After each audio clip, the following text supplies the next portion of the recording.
ഇൻസൈറ്റിന്റെ ഇന്നത്തെ സെഷനിൽ വന്നിരിക്കുന്ന എല്ലാവർക്കും നമസ്കാരം. ഇന്ന് നമ്മൾ ഈ പറയുന്ന ഇൻസൈറ്റ് അല്ലെന്നുണ്ടെങ്കിൽ ബുദ്ധൻ പഠിപ്പിച്ച വിപാസന അല്ലെന്നുണ്ടെങ്കിൽ അഷ്ടാംഗമാർഗം എന്ന് ടെക്നിക്കലായി പറയുന്ന, സാധാരണ ഭാഷയിൽ വിപാസന എന്ന് പറയുന്ന ആ ഒരു മെത്തേഡ് അല്ലെങ്കിൽ ആ ഒരു കാര്യത്തെ പറ്റി മറ്റുള്ളവരോട് സംസാരിക്കുമ്പോൾ, മറ്റുള്ളവരോട് പറഞ്ഞു കൊടുക്കാൻ ശ്രമിക്കുമ്പം അത് ആൾക്കാർക്ക് മനസ്സിലാവുന്നില്ല, അല്ലെങ്കിൽ അത് അവരെ പറഞ്ഞ് ഫലിപ്പിക്കാൻ ബുദ്ധിമുട്ടുന്നു എന്നൊക്കെയാണ് മിക്കവാറും കുറെ ആൾക്കാരുണ്ടെങ്കിൽ പറഞ്ഞിട്ടുണ്ട്, അതൊരു ഫീഡ്ബാക്ക് ആയിട്ട് തന്നിട്ടുണ്ട്. അപ്പൊ ആ ഒരു പ്രശ്നത്തെ നമുക്കൊന്ന് സിമ്പിളായിട്ട് എങ്ങനെ ആൾക്കാരിലേക്ക് കൊടുക്കുമ്പം എങ്ങനെ അതിനെ സമീപിച്ച് എങ്ങനെ നമുക്ക് സിമ്പിളായിട്ട് അതിനെ അവതരിപ്പിക്കാമെന്നുള്ളതാണ് ഞാനൊന്ന് ആലോചിക്കുന്നത്. ഞാനും ഒന്ന് ശ്രമിച്ചു നോക്കാം. നമ്മളിപ്പോൾ സാധാരണ ആരുമായിട്ട് നമ്മൾ പെരുമാറുമ്പോൾ, സംസാരിക്കുമ്പോൾ, നമ്മളുടെ ഓപ്പോസിറ്റ് ഒന്ന് വർത്താനം പറയുന്നവരോ അല്ലെന്നുണ്ടെങ്കിൽ അല്ലാതെ പരസ്പരം സംസാരിക്കുന്നവരോ, നമ്മുടെ ഫ്രണ്ട്സോ, ഏതെങ്കിലും സ്ഥലത്ത് വെച്ച് നമ്മൾ കാണുന്ന ആൾക്കാരോ, വഴി കൂടെ പോകുന്ന ആൾക്കാരോ, അല്ലെന്നുണ്ടെങ്കിൽ ചാനലുകളിൽ, TV ചാനലുകളിൽ ഡിബേറ്റ് ചെയ്യുന്നവരോ, എന്തോ ആയിക്കോട്ടെ, സാധാരണ നമ്മൾ കാണുന്ന ആൾക്കാരെ നമ്മളൊന്ന് വാച്ച് ചെയ്താൽ നമുക്കൊരു കാര്യം മനസ്സിലാവും. അവരാരും അവരുടെ ശരീരത്തുണ്ടാകുന്ന ഫീലിങ്സിനെ പറ്റി ശ്രദ്ധിക്കുന്നില്ല.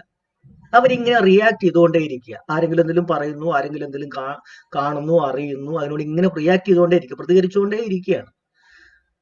അവരാരും അവരുടെ ശരീരത്തിൽ എന്താണ് നടക്കുന്നത്, എന്ത് ഫീലിങ്സ് ആണ് നടക്കുന്നതെന്നൊന്നും ആരും അതിനെപ്പറ്റി ബോധേഡല്ല. അപ്പൊ നമ്മളിങ്ങനെ അവരെ ആൾക്കാരൊന്ന് വാച്ച് ചെയ്ത് നമുക്ക് മനസ്സിലാവും, ആരും ബോധേഡല്ല. പക്ഷെ അവർ എന്തുകൊണ്ടാണ് അവർ റിയാക്ട് ചെയ്യുന്നത്, എന്തുകൊണ്ടാണ് അവർ ആംഗ്രി ആവുന്നത്, അല്ലെങ്കിൽ എന്തുകൊണ്ടാണ് അവർ ഹാപ്പി ആവുന്നത്, എന്തുകൊണ്ടാണ് അവർ ചിരിക്കുന്നത്, അല്ലെങ്കിൽ എന്തുകൊണ്ടാണ് അവർ വല്ലാതെ രോഷാകുലരാവുന്നത്, ഇതൊക്കെ നമ്മളൊന്ന് നോക്കിക്കഴിഞ്ഞാൽ അവർ ശരിക്കും പറഞ്ഞാൽ അവരുടെ ശരീരത്തിൽ ഉണ്ടാകുന്ന ഫീലിങ്സിനോടാണ് എല്ലാവരും അവരുടേതായ രീതിയിൽ ഇങ്ങനെ റിയാക്ട് ചെയ്തുകൊണ്ടിരിക്കുന്നത്. അവർക്ക് ദേഷ്യം വരണമെന്നുണ്ടെങ്കിൽ അതിന്റെ അർത്ഥം അവരുടെ ശരീരത്തിൽ ഒരു ദേഷ്യത്തിന്റെ ആയിട്ടുള്ള വൈബ്രേഷൻ അവിടെ ഉണ്ടാവുന്നുണ്ട്. അതുപോലെ അവർ ഹാപ്പി ആവുന്നുണ്ടെങ്കിൽ അവരുടെ ശരീരത്തിൽ ഹാപ്പി ആയിട്ടുള്ള ഒരു ഫീലിംഗ് അവർക്ക് ഉണ്ടാവുന്നുണ്ട്. അപ്പോൾ മാത്രമാണ് അവർ ഹാപ്പി ആവുന്നത്, അല്ലെങ്കിൽ അപ്പോൾ മാത്രമാണ് അവർ ദേഷ്യപ്പെടുന്നത്. ഇത് നമ്മൾ അവരെ ശരിക്കും ഒന്ന് ഒബ്സർവ് ചെയ്താൽ നമുക്ക് മനസ്സിലാവും. പക്ഷെ ഇത് ആൾക്കാർക്ക് അറിഞ്ഞുകൂടാ. എന്തുകൊണ്ടാന്ന് പറഞ്ഞാൽ അവർ ഈ റിയാക്ട് ചെയ്യുമ്പോഴും പെരുമാറിക്കൊണ്ടിരിക്കുമ്പോഴും ഒക്കെ അവരെ എങ്ങോട്ടാണ് നോക്കുന്നത്, അവരവരുടെ ചുറ്റുമുള്ള കാര്യങ്ങളോട്ട്, അല്ലെങ്കിൽ ഫ്രണ്ടിലോട്ട്, അവരുടെ ഫ്രണ്ട് നിൽക്കുന്ന ആളോട്, അല്ലെങ്കിൽ അവരോട് വർത്താനം പറയുന്നവരോട്, അങ്ങനെ അവരുടെ അറ്റൻഷൻ മുഴുവൻ പുറത്തേക്കാണ്. ഒരാള് പോലും ഒന്ന് തിരിഞ്ഞ് അയാളുടെ ശരീരത്തേക്കുള്ള കാര്യത്തെ പറ്റി അവരാരും ഒരു അറ്റൻഷൻ കൊടുക്കുന്നില്ല. ശരീരത്തുണ്ടാകുന്ന ഫീലിങ്സിനെ പറ്റി അവരാരും അറ്റൻഷൻ കൊടുക്കുന്നതേ ഇല്ല. അവരൊട്ടും ബോധയുടെ അല്ല, അവരതിനെ പറ്റി അറിയുന്ന പോലും ഇല്ല. നമ്മളെല്ലാവരും ഇങ്ങനെ തന്നെയാണ് വളർന്നു വരുന്നത്. അപ്പൊ നമുക്ക് അസ്വസ്ഥത ഉണ്ടാവുന്നുണ്ട്, നമ്മൾ റിയാക്ട് ചെയ്യുന്നുണ്ട്, പക്ഷെ നമ്മുടെ അറ്റൻഷൻ ഫുൾ പുറത്തേക്കുമാണ്. ഇങ്ങനെയാണ് എല്ലാ വ്യക്തികളും ചെറുപ്പം തൊട്ടേ വളർന്ന് വലുതായി വരുന്നത്. അപ്പൊ അവർ പുറത്തുള്ള കാര്യങ്ങളെ പറ്റി എല്ലാം പഠിക്കും. ഇനി ബയോളജി പഠിക്കണമെങ്കിൽ ബയോളജി പഠിക്കും, ഫിസിയോളജി പഠിക്കണമെങ്കിൽ ഫിസിയോളജി പഠിക്കും, പിന്നെ കെമിസ്ട്രി പഠിക്കും, ഫിസിക്സ് പഠിക്കും, അസ്ട്രോഫിസിക്സ് പഠിക്കും, എന്താ പറയുക, സ്പേസ് സയൻസ് പഠിക്കും, റോക്കറ്റ് സയൻസ് പഠിക്കും, ആർട്ടിഫിഷ്യൽ ഇന്റലിജൻസ് പഠിക്കും, IT പഠിക്കും, എല്ലാം പഠിക്കും. പക്ഷെ എങ്ങനെയാണ് ഒരാളുടെ എന്റെ ശരീരത്തിൽ ഇമോഷൻ ഉണ്ടാവുമ്പം എനിക്ക് എന്തൊക്കെയാണ് മാറ്റം എന്നുള്ള ഒരു കാര്യം ഒരാൾ പോലും അങ്ങനെ പഠിക്കുന്നില്ല.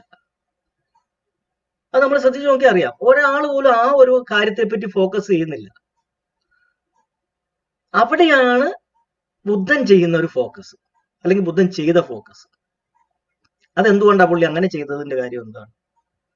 അതായത് നമുക്കിപ്പോ ഒരു കാര്യം പറയാം. ഇപ്പൊ നമ്മളുടെ ഒരു എക്യുപ്മെന്റ്, എന്തെങ്കിലും ഒരു ഉപകരണം കേടാവുകയാണെങ്കിൽ നമ്മൾ എന്താ ചെയ്യുക? അത് വർക്ക് ആവുന്നില്ല, ഉടനെ നമ്മളത് അഴിച്ചിട്ട് അതിന്റെ അകത്ത് എന്താണെന്നുള്ളത് നമ്മൾ നോക്കും. അല്ലെങ്കിൽ നമ്മുടെ ഒരു ബൈക്ക് അത് ചവിട്ടിട്ട് സ്റ്റാർട്ട് ആവുന്നില്ല, ഉടനെ നമ്മൾ അതിനകത്തോട്ട് ഇരുന്ന് നമ്മൾ നോക്കുവാണ് എന്താ അതിനകത്ത് സംഭവിച്ചത്, എവിടെയാണ് പ്രശ്നം വന്നത്. ഇനി അതൊന്നും വേണ്ട, നമ്മുടെ ശരീരത്തിൽ ഒരു മുഴ വരികയാണ്, എവിടെയെങ്കിലും ഒരിടത്തൊരു ഒരു മുഴ വരുന്നു, ഉടനെ നമുക്ക് അതെന്താണ് എന്നുള്ളത് നമ്മൾ നോക്കാൻ വേണ്ടി നമ്മൾ സ്കാൻ ചെയ്യും, അല്ല ഡോക്ടറെ കൊണ്ട് കാണിക്കും. ചിലപ്പോൾ അവർ അതിനെ കീറി നോക്കും, അല്ല വയറ്റിനകത്തൊരു വേദന ഉണ്ടെങ്കിൽ അത് ചെയ്ത് നോക്കും. അപ്പൊ ഏത് സംഗതിക്കകത്താണോ, അല്ലെങ്കിൽ ഏത് രൂപത്തിന്റെ, അല്ലെങ്കിൽ ഏത് ബോഡിക്കകത്താണോ പ്രശ്നം, നമ്മൾ അതിനകത്തോട്ടാണ് നോക്കുന്നത്. ഒരു പ്രശ്നം വരുമ്പം, ഇപ്പൊ ബൈക്കിനൊരു പ്രശ്നം വന്നു പറഞ്ഞാൽ നമ്മൾ ദൈവത്തെ വിളിക്കുന്നില്ലല്ലോ, കാരണം ദൈവം അല്ലല്ലോ അവിടെ, ഇവിടെയല്ലേ പ്രശ്നം. വണ്ടി സ്റ്റാർട്ട് ആവുന്നില്ലെന്നുണ്ടെങ്കിൽ വണ്ടിക്കകത്താണ് നമ്മൾ നോക്കേണ്ടത്. അല്ലെങ്കിൽ ഒരു ഉപകരണം വർക്കാവുന്നില്ലെങ്കിൽ ഉപകരണത്തിന് അകത്തോട്ടാണ് നമ്മൾ നോക്കുന്നത്, അല്ലാതെ അതിന്റെ പുറത്തേക്ക് നോക്കിയിട്ട് കാര്യമില്ല. നമുക്ക് ഈ പ്രശ്നം കിടക്കുന്നത് ഉപകരണത്തിലാണ്, അതിന്റെ ഉള്ളിലാണ്. അതിന്റെ ഉള്ളിലൊരു പ്രശ്നം നടക്കുമ്പോൾ നമ്മൾ പുറത്തോട്ട് നോക്കിയിട്ട് എന്തെങ്കിലും കാര്യമുണ്ട്? എവിടെയാണോ പ്രശ്നം ഉള്ളത് അവിടെയല്ലേ നമ്മൾ നോക്കേണ്ടത്, സ്വാഭാവികമായിട്ട്. സിമ്പിൾ ലോജിക് അല്ലേ അത്? നമ്മുടെ ശരീരത്തിൽ ഒരു മുഴയുണ്ട്, അല്ലെങ്കിൽ ഒരു എന്തെങ്കിലും ഒരു പരു വന്നു, അല്ലെങ്കിൽ ഇന്ന് കീറണം, അല്ലെങ്കിൽ ഭയങ്കരമായിട്ടൊരു പെയിൻ വരുന്നു. അപ്പൊ നമ്മൾ പുറത്തേക്ക് നോക്കിയിട്ട് കാര്യമില്ല, കാരണം പ്രശ്നം അവിടെ അല്ലല്ലോ, അകത്തല്ലേ. ഇത് സിമ്പിൾ ലോജിക്കാണ്. എന്ന് പറയുന്ന പോലെ നമ്മളിപ്പോ പുറത്തൊരു കാര്യം സംഭവിച്ചു, പക്ഷെ നമ്മൾ കാണുമ്പോൾ നമ്മുടെ ഇമോഷൻ ഉണ്ടാകുന്നത് എവിടെയാണ്? നമ്മുടെ ബോഡിയിലാണ്, അല്ലെ നമ്മുടെ ഉള്ളിലാണ്. ഈ പറയുന്ന രൂപത്തിന്റെ അകത്താണ് ഈ ഇമോഷൻ എന്ന് പറയുന്ന സാധനം ഡെവലപ്പ് ആവുന്നത്. അപ്പൊ ഇമോഷൻ ഡെവലപ്പ് ചെയ്യുമ്പോൾ, ഇവിടെ അകത്ത് ഡെവലപ്പ് ചെയ്യുമ്പോൾ നമ്മൾ പുറത്തോട്ട് നോക്കിയിട്ട് കാര്യമുണ്ടോ? ഇല്ല. അപ്പൊ ഇമോഷൻസ് ഡെവലപ്പ് ചെയ്യുമ്പോൾ എന്തൊക്കെയാണ് സംഭവിക്കുന്നത് നമ്മളൊന്ന് ഒബ്സർവ് ചെയ്ത് നോക്കും. ബുദ്ധനും അത് തന്നെയാണ് നോക്കിയത്. അകത്താണ് ഇമോഷൻ ഉണ്ടാവുന്നത്, അതിന് ആരടാ പുറത്തോട്ട് നോക്കുന്നത്? പുറത്തോട്ട് നോക്കിയിട്ട് അതിന് ഒരു കാര്യം, ലോജിക്കേ അല്ല അത്. സിമ്പിൾ മെക്കാനിസം, സിമ്പിൾ ലോജിക്കാണ്. എവിടെയാണോ പ്രശ്നം ഉണ്ടാകുന്നത് അവിടെ ഉറ്റു നോക്കുക എന്നുള്ളതാണ്. അതിനുവേണ്ടി അദ്ദേഹം നോക്കുന്നത് എന്താ? ഒരു ഇമോഷൻ ഉണ്ടാകുമ്പോൾ, എന്റെ ശരീരത്തിൽ ഒരു ഇമോഷൻ ഉണ്ടാകും, അല്ലെങ്കിൽ എനിക്കുള്ളിൽ ഒരു ഇമോഷൻ ഉണ്ടാകുമ്പോൾ എന്തൊക്കെയാണ് എന്റെ ശരീരത്തിൽ നടക്കുന്ന ചേഞ്ചസ്, എങ്ങനെയാണ് അത് ഡെവലപ്പ് ചെയ്തു വരുന്നത്, അതിനെ തന്നെ ഇരുന്ന് ഒബ്സർവ് ചെയ്യുക. ആ ഒബ്സർവ് ചെയ്യാനായിട്ട് അദ്ദേഹം എന്താ ചെയ്യുന്നത്? അദ്ദേഹത്തിന് പണ്ട് തൊട്ടേ നേരത്തെ പ്രാക്ടീസ് ചെയ്തിട്ടുണ്ട്. ഈ ബോഡിയിലേക്ക് അറ്റൻഷൻ തിരിച്ചു വെച്ച് ഒബ്സർവ് ചെയ്യേണ്ടത് എങ്ങനെയാണെന്ന് അദ്ദേഹം പഠിച്ചിട്ടുണ്ട്. അല്ലെങ്കിൽ ബോഡിയിലേക്ക് എങ്ങനെയാണ്, ശ്വാസത്തിൽ എങ്ങനെയാണ് ഫോക്കസ് ചെയ്യേണ്ടതെന്നുള്ളത് ഭാഗ്യവശാൽ നേരത്തെ 2 ഗുരുക്കന്മാരുടെ അടുക്ക് പോയപ്പം ആ ഒരു ടെക്നിക്ക് അങ്ങനെ പഠിച്ചിട്ടുണ്ട്. നമ്മളിപ്പോൾ അഷ്ടാംഗമാർഗത്തിന്റെ അകത്ത് അല്ലെങ്കിൽ വിപാസനയ്ക്കകത്ത് ആദ്യം നമ്മൾ പഠിക്കുന്ന ഈ ആനപാനസതി പുള്ളി നേരത്തെ പഠിച്ചിട്ടാണ് ഈ ഇരിക്കാനും തുടങ്ങുന്നത്. കാര്യം ഇങ്ങനെ ഒരു സംഗതി ഉണ്ട്, ഈ ഉള്ളിലേക്ക് നോക്കിയിട്ട് കാര്യങ്ങൾ മനസ്സിലാക്കുന്ന ഒരു സംഗതി ഉണ്ടെന്ന് പുള്ളി കേട്ടിട്ടുണ്ട്. അങ്ങനെ ഒരു ട്രഡീഷൻ പണ്ടെപ്പോഴും ഉണ്ടെന്നുള്ളതും പുള്ളിക്ക് അറിയാം. പക്ഷെ പുള്ളിയുടെ കാലമായപ്പം ആ സംഗതി അവിടെ അവൈലബിൾ അല്ലാതെ എങ്ങനെയോ മിസ്സായി പോയി. അന്നെങ്കിൽ അതിന് മുമ്പ് ഉണ്ടായിരുന്ന ഗുരുക്കന്മാര് ആവശ്യത്തിനുള്ള ആൾക്കാരെ അത് പഠിപ്പിച്ച് പരമ്പര ഉണ്ടാക്കി കാണത്തില്ല. എന്തായാലും ആ സമയത്ത് ഇങ്ങനെ ഒരു സംഗതി ഉണ്ടെന്നറിയാം, പക്ഷെ അത് എന്താണെന്ന് അറിയത്തില്ല. അതുകൊണ്ട് പുള്ളി 2 ഗുരുക്കന്മാരുടെ അടുക്ക് പോയി. അവരാ കൂടി പഠിപ്പിച്ചു കൊടുത്തത് ഈ ശ്വാസത്തെ ഫോക്കസ് ചെയ്ത് കോൺസെൻട്രേഷൻ കൂട്ടാനുള്ള പരിപാടി മാത്രമേ പഠിപ്പിച്ചു കൊടുത്തുള്ളൂ. അത് 2 പേരാണ്. ഒന്ന് അരാഡ കലാം എന്ന് പറയുന്ന ഒരു ഗുരു, പിന്നെ രണ്ടാം ഉദ്ദക രാമപുത്ര എന്ന് പറയുന്ന ഒരു ഗുരു. ഈ 2 പേരുടെ അടുക്ക് പോയിട്ട് അദ്ദേഹം ഈ ഫോക്കസ്, കോൺസെൻട്രേഷൻ ഉണ്ടാക്കുന്നവരോട് പഠിച്ചു.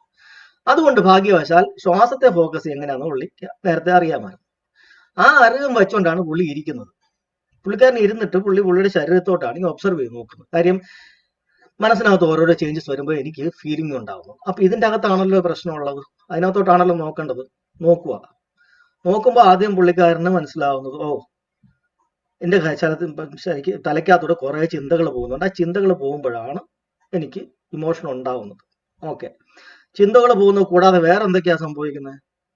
ശ്വാസോച്ഛ്വാസത്തിനകത്ത് വേരിയേഷൻ ഉണ്ടാവുന്നുണ്ട്. അപ്പൊ ശ്വാസോച്ഛ്വാസവും ചിന്തയും പുള്ളിക്കാരൻ ഒബ്സർവ് ചെയ്യാന്ന് വിചാരിച്ചു. അങ്ങനെ ശ്വാസോച്ഛ്വാസത്തിനെ ഒബ്സർവ് ചെയ്യാൻ അറിയാം, ചിന്തകളെ ഒബ്സർവ് ചെയ്യുന്നു. ആ കൂട്ടത്തിൽ തന്നെ ഈ ശ്വാസോച്ഛ്വാസം നല്ല കോൺസെൻട്രേഷൻ ഉള്ളത് കൊണ്ട് ശരീരത്തേക്ക് ശ്രദ്ധിച്ചപ്പോൾ ശരീരത്ത് ഓരോ ചിന്തയ്ക്കനുസരിച്ചും ഓരോരോ വൈബ്രേഷൻസ് അല്ലെങ്കിൽ അതിനനുസരിച്ചുള്ള ഫീലിങ്സ് ഇങ്ങനെ മാറി മാറി മാറി വരുന്നതായിട്ട് പുള്ളിക്ക് മനസ്സിലാകുന്നുണ്ട്. ഓരോ ചിന്തയ്ക്കനുസരിച്ച് ഓരോ ഡിഫറെന്റ് ഫീലിങ്സ് വരുന്നുണ്ട്. ഹാപ്പി ആയിട്ടുള്ള ചിന്തയാണെങ്കിൽ സുഖകരമായ സെൻസേഷൻസ് വരുന്നുണ്ട്. സാഡ് ആയിട്ടുള്ള ചിന്തകളാണ് വരുന്നതെങ്കിൽ അതിനനുസരിച്ചുള്ള അസുഖകരമായിട്ടുള്ള സെൻസേഷൻസ് ബോഡിയിൽ വരുന്നുണ്ട്. അപ്പൊ ഓരോ ചിന്തയ്ക്കനുസരിച്ച്, അത് ചിന്തയുടെ തീവ്രത അനുസരിച്ച് വലിയ ഭയങ്കരമായ നമ്മളെ വിഷമിപ്പിക്കുന്ന ചിന്തകളാണെങ്കിൽ ആ സെൻസേഷൻസ് കൂടുതലായിരിക്കും. പേടിപ്പിക്കുന്ന ചിന്തകളാണെങ്കിൽ അതിനനുസരിച്ചുള്ള ഭയത്തിൻ്റെതായിട്ടുള്ള ഫീലിങ്ങുകളായിരിക്കും ശരീരത്തിൽ കൂടുതൽ വരുന്നത്. അതുപോലെ ഹാപ്പി ആവുന്ന ചിന്തകളാണ് വരുന്നതെങ്കിൽ അതുപോലെ ഹാപ്പി ആകുന്ന ഫീലിങ്ങുകളായിരിക്കും ശരീരത്തിൽ വരുന്നത്. അപ്പം ശരീരത്തിൽ ഫീലിങ്സ് മാറി മാറി വരുന്നുണ്ടെന്നുള്ളത് കണ്ടുപിടിച്ചു. അപ്പൊ എന്തൊക്കെയായി? ചിന്തയായി, ശ്വാസമായി, ശരീരത്തിൽ വരുന്ന ഫീലിങ്സ് ആയി. അങ്ങനെ ആ ഫീലിങ്സിനെ കൂടെ അദ്ദേഹം ഒബ്സർവ് ചെയ്തുകൊണ്ടിരിക്കുമ്പോഴാണ് അദ്ദേഹത്തിന് 2 കാര്യങ്ങൾ മനസ്സിലാവുന്നത്. ഒന്ന്, ഈ ഫീലിങ്സിനോടാണ് നമുക്ക് പ്രതികരണം വരുന്നത്. ഫീലിങ്സ് സുഖമാണെങ്കിൽ എന്റെ പ്രതികരണം ഹാപ്പി ആയിരിക്കും. ഫീലിങ്സ് ഇറിറ്റേറ്റബിൾ ആവുന്ന അല്ലെങ്കിൽ അസുഖകരമാണെന്നുണ്ടെങ്കിൽ എനിക്ക് ഉണ്ടാവുന്ന റിയാക്ഷൻ ഇറിറ്റേഷന്റെ ആയിരിക്കും. അത് പുള്ളി മനസ്സിലാക്കി. രണ്ടാമത് വേറൊരു കാര്യം അവിടെ പുള്ളിക്കാരൻ മനസ്സിലായി. ഫീലിങ്സിനെ തന്നെ ഒബ്സർവ് ചെയ്തുകൊണ്ടിരുന്നപ്പോൾ പുള്ളിക്ക് മനസ്സിലായി ഫീലിങ്സ് ഒക്കെ തനിയെ അത് വരും, ഒരു വേവ് ഫോം പോലെ അത് അതിന്റെ പീക്കിലെത്തും, പിന്നെ തന്നെ അങ്ങ് പോകും. ഒരു തിര പോലെ അങ്ങ് വന്ന് പൊങ്ങി, പിന്നെ അത് പതുക്കെ ശരീരത്തിൽ നിന്ന് മാഞ്ഞു പോകും. അപ്പൊ പിന്നെ പുള്ളി നോക്കി, ഓരോ തവണയും ആ ഫീലിങ്സ് വരുമ്പോഴൊക്കെ നമ്മൾ റിയാക്ട് ചെയ്യുവാണെങ്കിൽ ഓരോരോ ചിന്തകൾ നമ്മൾ ഉണ്ടാക്കും. റിയാക്ഷൻ എന്ന് പറയുന്നത് ആദ്യം വരുന്നത് ചിന്തയിലാണല്ലോ. കാര്യം ഇഷ്ടമുള്ളതാണെങ്കിൽ ഇഷ്ടമുള്ളതിന്റെ സുഖകരമായ ഒരു ചിന്ത വരും, ഇഷ്ടമില്ലാത്തതാണെങ്കിൽ അസുഖകരമായ ഒരു ചിന്ത വരും. അപ്പൊ ആ ചിന്ത വരുമ്പോൾ പിന്നെയും ആ ചിന്തയുടെ ഫലമായിട്ട് പിന്നെ ശരീരത്ത് ഫീലിങ്ങുകൾ ഉണ്ടാവും. അപ്പൊ ഇത് നമ്മൾ മൾട്ടിപ്ലൈ ചെയ്ത് കൊടുക്കുമ്പോഴാണ് ഈ ഫീലിങ്സ് കിടന്ന് മൾട്ടിപ്ലൈ ചെയ്യുന്നത്. ഫീലിങ്സ് മൾട്ടിപ്ലൈ ചെയ്യുമ്പോൾ ചിന്തയും മൾട്ടിപ്ലൈ ചെയ്യും. ഇത് രണ്ടും കൂടെ ഇങ്ങനെ കിടന്ന് കറങ്ങും. അപ്പൊ നമ്മൾ ഇത്രയും നാളും ചെയ്യുന്ന രീതി ഇതാണെന്ന് പുള്ളിക്ക് മനസ്സിലായി. ഇതാണ് നമ്മളുടെ ശീലം. സ്ഥിരമായിട്ട് ഒരു മനുഷ്യന്റെ ശീലം എന്നാന്ന് പറഞ്ഞാൽ ഫീലിങ്ങിനെ പറ്റി ആരും ബോധവടല്ല, ആരും അതിനെപ്പറ്റി ഒബ്സർവ് ചെയ്യുന്നുമില്ല. അപ്പം റിയാക്ട് ചെയ്യുന്നുണ്ട്. റിയാക്ട് ചെയ്യുമ്പോൾ ഫീലിംഗ് കൂടും. ഫീലിംഗ് കൂടുമ്പോൾ പിന്നെയും ചിന്ത കൂടും. ചിന്ത കൂടുമ്പോൾ പിന്നെ ഫീലിങ്സ് കൂടും. ഫീലിങ്സ് കൂടുമ്പോൾ പിന്നെയും ചിന്ത കൂടും. ഇതിങ്ങനെ ഒരു വിഷ്യസ് സർക്കിൾ ആയിട്ട് കിടന്ന് മൾട്ടിപ്ലൈ ചെയ്യും. പിന്നെ നമ്മൾ കിടന്ന് ഉറങ്ങുമ്പോഴോ നമ്മുടെ അറ്റൻഷൻ മാറ്റുമ്പോഴോ അല്ലെങ്കിൽ ആ ചിന്തയിൽ നിന്ന് മാറ്റി മറ്റേതെങ്കിലും ചിന്തയിലേക്ക് പോകുമ്പോൾ മാത്രമാണ് ഇത് സ്വാഭാവികമായിട്ട് ചിലപ്പോൾ കെട്ടടങ്ങുന്നത്. അല്ലാതെ ഇതിനെ എങ്ങനെയാണ് കെട്ടടക്കേണ്ടത് എന്ന് ആരും പഠിക്കുന്നില്ല. അപ്പൊ പുള്ളി നോക്കിയപ്പോൾ മനസ്സിലായി, സുഖകരമായ സെൻസേഷൻ ആണെങ്കിൽ മനുഷ്യൻ ഹാപ്പിയാ, അവന്റെ റിയാക്ഷൻ ഹാപ്പിയാ.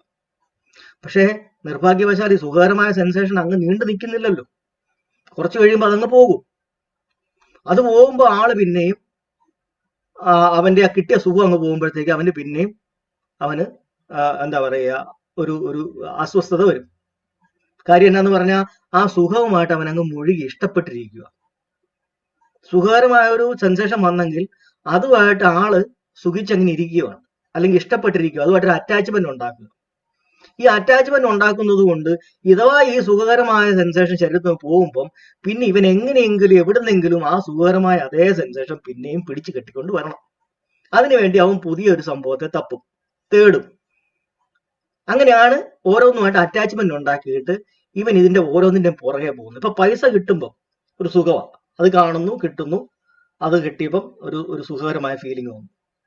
അപ്പൊ അതിനു മുമ്പ് പുള്ളി മനസ്സിലാക്കുന്നുണ്ട് ഇതിന്റെ തമ്മിലുള്ള ബന്ധം എങ്ങനെയാണെന്ന്. അതായത് നമ്മളൊരു കാര്യം അറിഞ്ഞു കഴിയുമ്പോഴത്തേക്ക് അതിനെ നമ്മൾ കൊള്ളാമെന്ന് മനസ്സിൽ അതിനെ നമ്മൾ ഇന്റർപ്രറ്റ് ചെയ്യുമ്പോഴാണ് ശരീരത്തിൽ ഫീലിംഗ് ഉണ്ടാവുന്നത്.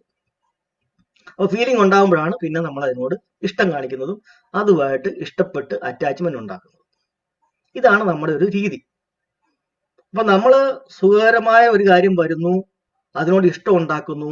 ശരിക്കും പറഞ്ഞാൽ നമുക്ക് തോന്നുന്നത് ഈ ശരീരത്തിലുള്ള സെൻസേഷനെ നോക്കാത്തത് കൊണ്ട് നമുക്ക് തോന്നുന്നത് ആ വസ്തുവാണ് എനിക്ക് സുഖം ഉണ്ടാക്കിയത്, അല്ലെങ്കിൽ ആ വ്യക്തിയാണ് എനിക്ക് സുഖം ഉണ്ടാക്കിയത്, അല്ലെങ്കിൽ ആ സ്ഥലമാണ് എനിക്ക് സുഖം ഉണ്ടാക്കിയത്, അല്ലെന്നുണ്ടെങ്കിൽ ആ ഒരു സന്ദർഭമാണ് അല്ലെങ്കിൽ ഒരു സാഹചര്യമാണ് എനിക്ക് സുഖം ഉണ്ടാക്കിയത്. ഇങ്ങനെയാണ് നമ്മൾ അതിനെ ഡയറക്റ്റ് ആയിട്ട് ലിങ്ക് ചെയ്യുന്നത്. പക്ഷെ ബേസിക്കലി സംഭവിക്കുന്നത് എന്നതാ, എന്തൊക്കെ വസ്തുക്കൾ പുറത്തുണ്ടെങ്കിലും അത് നമ്മുടെ ശരീരത്തിൽ ഒരു സെൻസേഷൻ ഉണ്ടാക്കുന്നത് കൊണ്ടാണ്. ആ സെൻസേഷനോടാണ് ശരിക്കും പറഞ്ഞാൽ ഞാൻ ഈ ഇഷ്ടം ഉണ്ടാക്കുന്നത്. ഇഷ്ടം ഉണ്ടാക്കുന്നത് മുഴുവൻ ശരീരത്തുണ്ടാകുന്ന ഫീലിങ്ങിനോടാ. അതുകൊണ്ടാണ് ഈ ഫീലിംഗ് കുറയുമ്പോഴത്തേക്ക് എനിക്ക് പിന്നെ ആ ഫീലിംഗ് വേണം, അതിനോട് പിന്നെ ഞാൻ ക്രേവിംഗ് ഉണ്ടാക്കും, പിന്നെ ഇഷ്ടം ഉണ്ടാക്കും. അപ്പൊ കാരണം ഞാൻ അതുമായിട്ട് അറ്റാച്ച്മെന്റ് ആയിപ്പോയി. ഏതെങ്കിലും കാരണവശാൽ എനിക്ക് സുഖം ഉണ്ടാക്കിയ ഒരു വ്യക്തി അല്ലെങ്കിൽ ഒരു വസ്തു അല്ലെങ്കിൽ ഒരു സ്ഥലം, ഒരു സാഹചര്യം, ഒരു സന്ദർഭം അത് നഷ്ടപ്പെട്ടു പോയാൽ ഉടനെ എനിക്ക് സുഖം ഉണ്ടായിരുന്നു, എന്റെ സുഖം അങ്ങ് പോയി. പിന്നെ ഉടനെ ഞാൻ അതിന്റെ പുറകെ പോകണം. അപ്പൊ വേറൊരു വസ്തു വാങ്ങിക്കും, അല്ലെങ്കിൽ ആ പോയ ഒരു വ്യക്തി നമുക്ക് ഇനി തിരിച്ചു കിട്ടത്തില്ല, ആ ആള് മരിച്ചുപോയി, നമുക്കത് എന്നേക്കുമായിട്ട് നമുക്ക് നികത്താനാവാത്ത വിടവായി, വിഷമമായി, സങ്കടമായി. ഇങ്ങനെയാണ് മനുഷ്യൻ ജീവിച്ചുകൊണ്ടിരിക്കുന്നത്. അപ്പൊ പുള്ളിക്കാരൻ ഒരു കാര്യം മനസ്സിലാക്കി, നമ്മൾ ഈ അറ്റാച്ച്മെന്റ് ഉണ്ടാക്കാതിരുന്ന പ്രശ്നം തീരും. സെൻസേഷൻസ് വന്നങ്ങ് പോട്ടെ.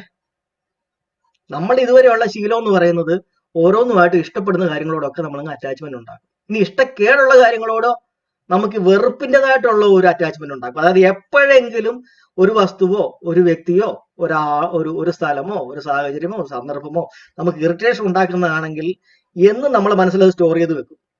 എന്നിട്ട് എപ്പോഴെങ്കിലും അത് കാണുമ്പോൾ നമുക്ക് അന്നേരം ഇറിറ്റേഷൻ ഉണ്ടാവും. കഴിവതും നമ്മൾ അങ്ങനത്തെ സിറ്റുവേഷൻസ് ഉണ്ടാക്കാതിരിക്കാൻ നമ്മൾ ശ്രമിക്കും. അപ്പൊ നമ്മൾ സാധാരണഗതിയിൽ ഈ സാധാരണ ആൾക്കാരെല്ലാരും ചെയ്യുന്ന എന്താ, എനിക്ക് ചുറ്റുമുള്ള കാര്യങ്ങളാണ് എനിക്ക് സന്തോഷവും ദുഃഖവും ഉണ്ടാക്കുന്നതെന്ന് അങ്ങ് ചിന്തിച്ചു വെച്ചിരിക്കുക. അപ്പൊ അതുകൊണ്ടാണ് ഈ ശരീരത്തിൽ ഇമോഷൻ ഉണ്ടാക്കുമ്പോഴും ഓരോ ഇമോഷൻ ഉണ്ടാകുമ്പോഴും പുള്ളിക്ക് ആൾക്കാരും ഇങ്ങോട്ട് നോക്കാതെ നേരെ പുറത്തോട്ട് മാത്രം നോക്കുന്നത്. എന്നിട്ട് ദൈവത്തോട് പറയുന്നത് എന്തുവാന്നറിയോ, എനിക്ക് എൻ്റെ ചുറ്റുപാടുള്ള കാര്യങ്ങളെല്ലാം എനിക്ക് അനുകൂലമാകുന്ന ഒരു സാഹചര്യം ഉണ്ടാക്കി തരണമേ ഭഗവാനെ, ഭഗവതിയെ എന്നാണ് നമ്മൾ ഈ പറയുന്നത്. കാര്യം നമ്മളുടെ മനസ്സിലെ ഈ ശീലം വെച്ച്, നമ്മുടെ നോട്ടം വെച്ച് നമ്മൾ ഉണ്ടാക്കി വെച്ചിരിക്കുന്ന നമ്മുടെ ഒരു ഒരു ഒരു ഒരു അണ്ടർസ്റ്റാൻഡിങ് ഈ പുറത്തുള്ള കാര്യങ്ങളെല്ലാം ഓക്കെ ആയാൽ എനിക്ക് ഹാപ്പി ആവുമെന്നാണ് നമ്മൾ വെച്ചിരിക്കുന്നത്. പക്ഷെ ആക്ച്വലി നടക്കുന്ന ഇമോഷൻ ഉണ്ടാവുന്നത് എവിടെയാ? ബോഡിക്കുള്ളിലാണ്. ഈ മൈൻഡ് ആൻഡ് ബോഡി ഈ പറയുന്ന കായത്തിനകത്താണ് ഈ സംഭവം നടക്കുന്നത്. അപ്പൊ പുള്ളി നോക്കിയപ്പോ പുള്ളിക്കാരൻ കറക്റ്റ് ലോജിക്കിലാ പോണത്. ഏതാ? പുറത്തോട്ടല്ല പ്രശ്നം വരുമ്പോ അകത്തോട്ട്, അത് ഉള്ളത് എവിടെയാണോ അവിടെയാണ് നോക്കേണ്ടത്. പുള്ളി നേരെ ഉള്ളിലോട്ട് നോക്കി. പുള്ളിക്ക് മനസ്സിലായി എടാ പ്രശ്നങ്ങൾ പലതും മാറി മാറി വരും. അതിനൊക്കെ ഒപ്പിച്ച് എന്റെ മനസ്സിനകത്ത് ഈ ഇമോഷൻ ഉണ്ടാവുന്നത് ഞാൻ ഓരോന്നുമായിട്ടും ഈ അറ്റാച്ച്മെന്റ് മനസ്സിൽ ഓരോ വികാരങ്ങളുമായിട്ട് അല്ലെങ്കിൽ ഓരോ ഫീലിംഗുമായിട്ട് ഞാൻ അറ്റാച്ച്മെന്റ് ഉണ്ടാക്കി വെച്ചിരിക്കുന്നത് കൊണ്ടാണ് ആ ഫീലിംഗിന്റെ സോഴ്സുകൾ ഇല്ലാതാവുമ്പോൾ ഒക്കെ ഞാൻ കിടന്ന് അസ്വസ്ഥനാവുന്നത്. അവിടെയാണ് ദുഃഖത്തിന്റെ കാരണം. അപ്പൊ പുള്ളി മനസ്സിലാക്കിയടാ ആ ഒരു പോയിന്റിൽ ഒന്ന് പിടിച്ചാൽ, ആ ഒരു പോയിന്റ് ഒന്ന് ട്രീറ്റ് ചെയ്താൽ നമുക്ക് ഈ പ്രശ്നത്തെ സോൾവ് ചെയ്യാം. അപ്പൊ അതെങ്ങനെ സോൾവ് ചെയ്യണം?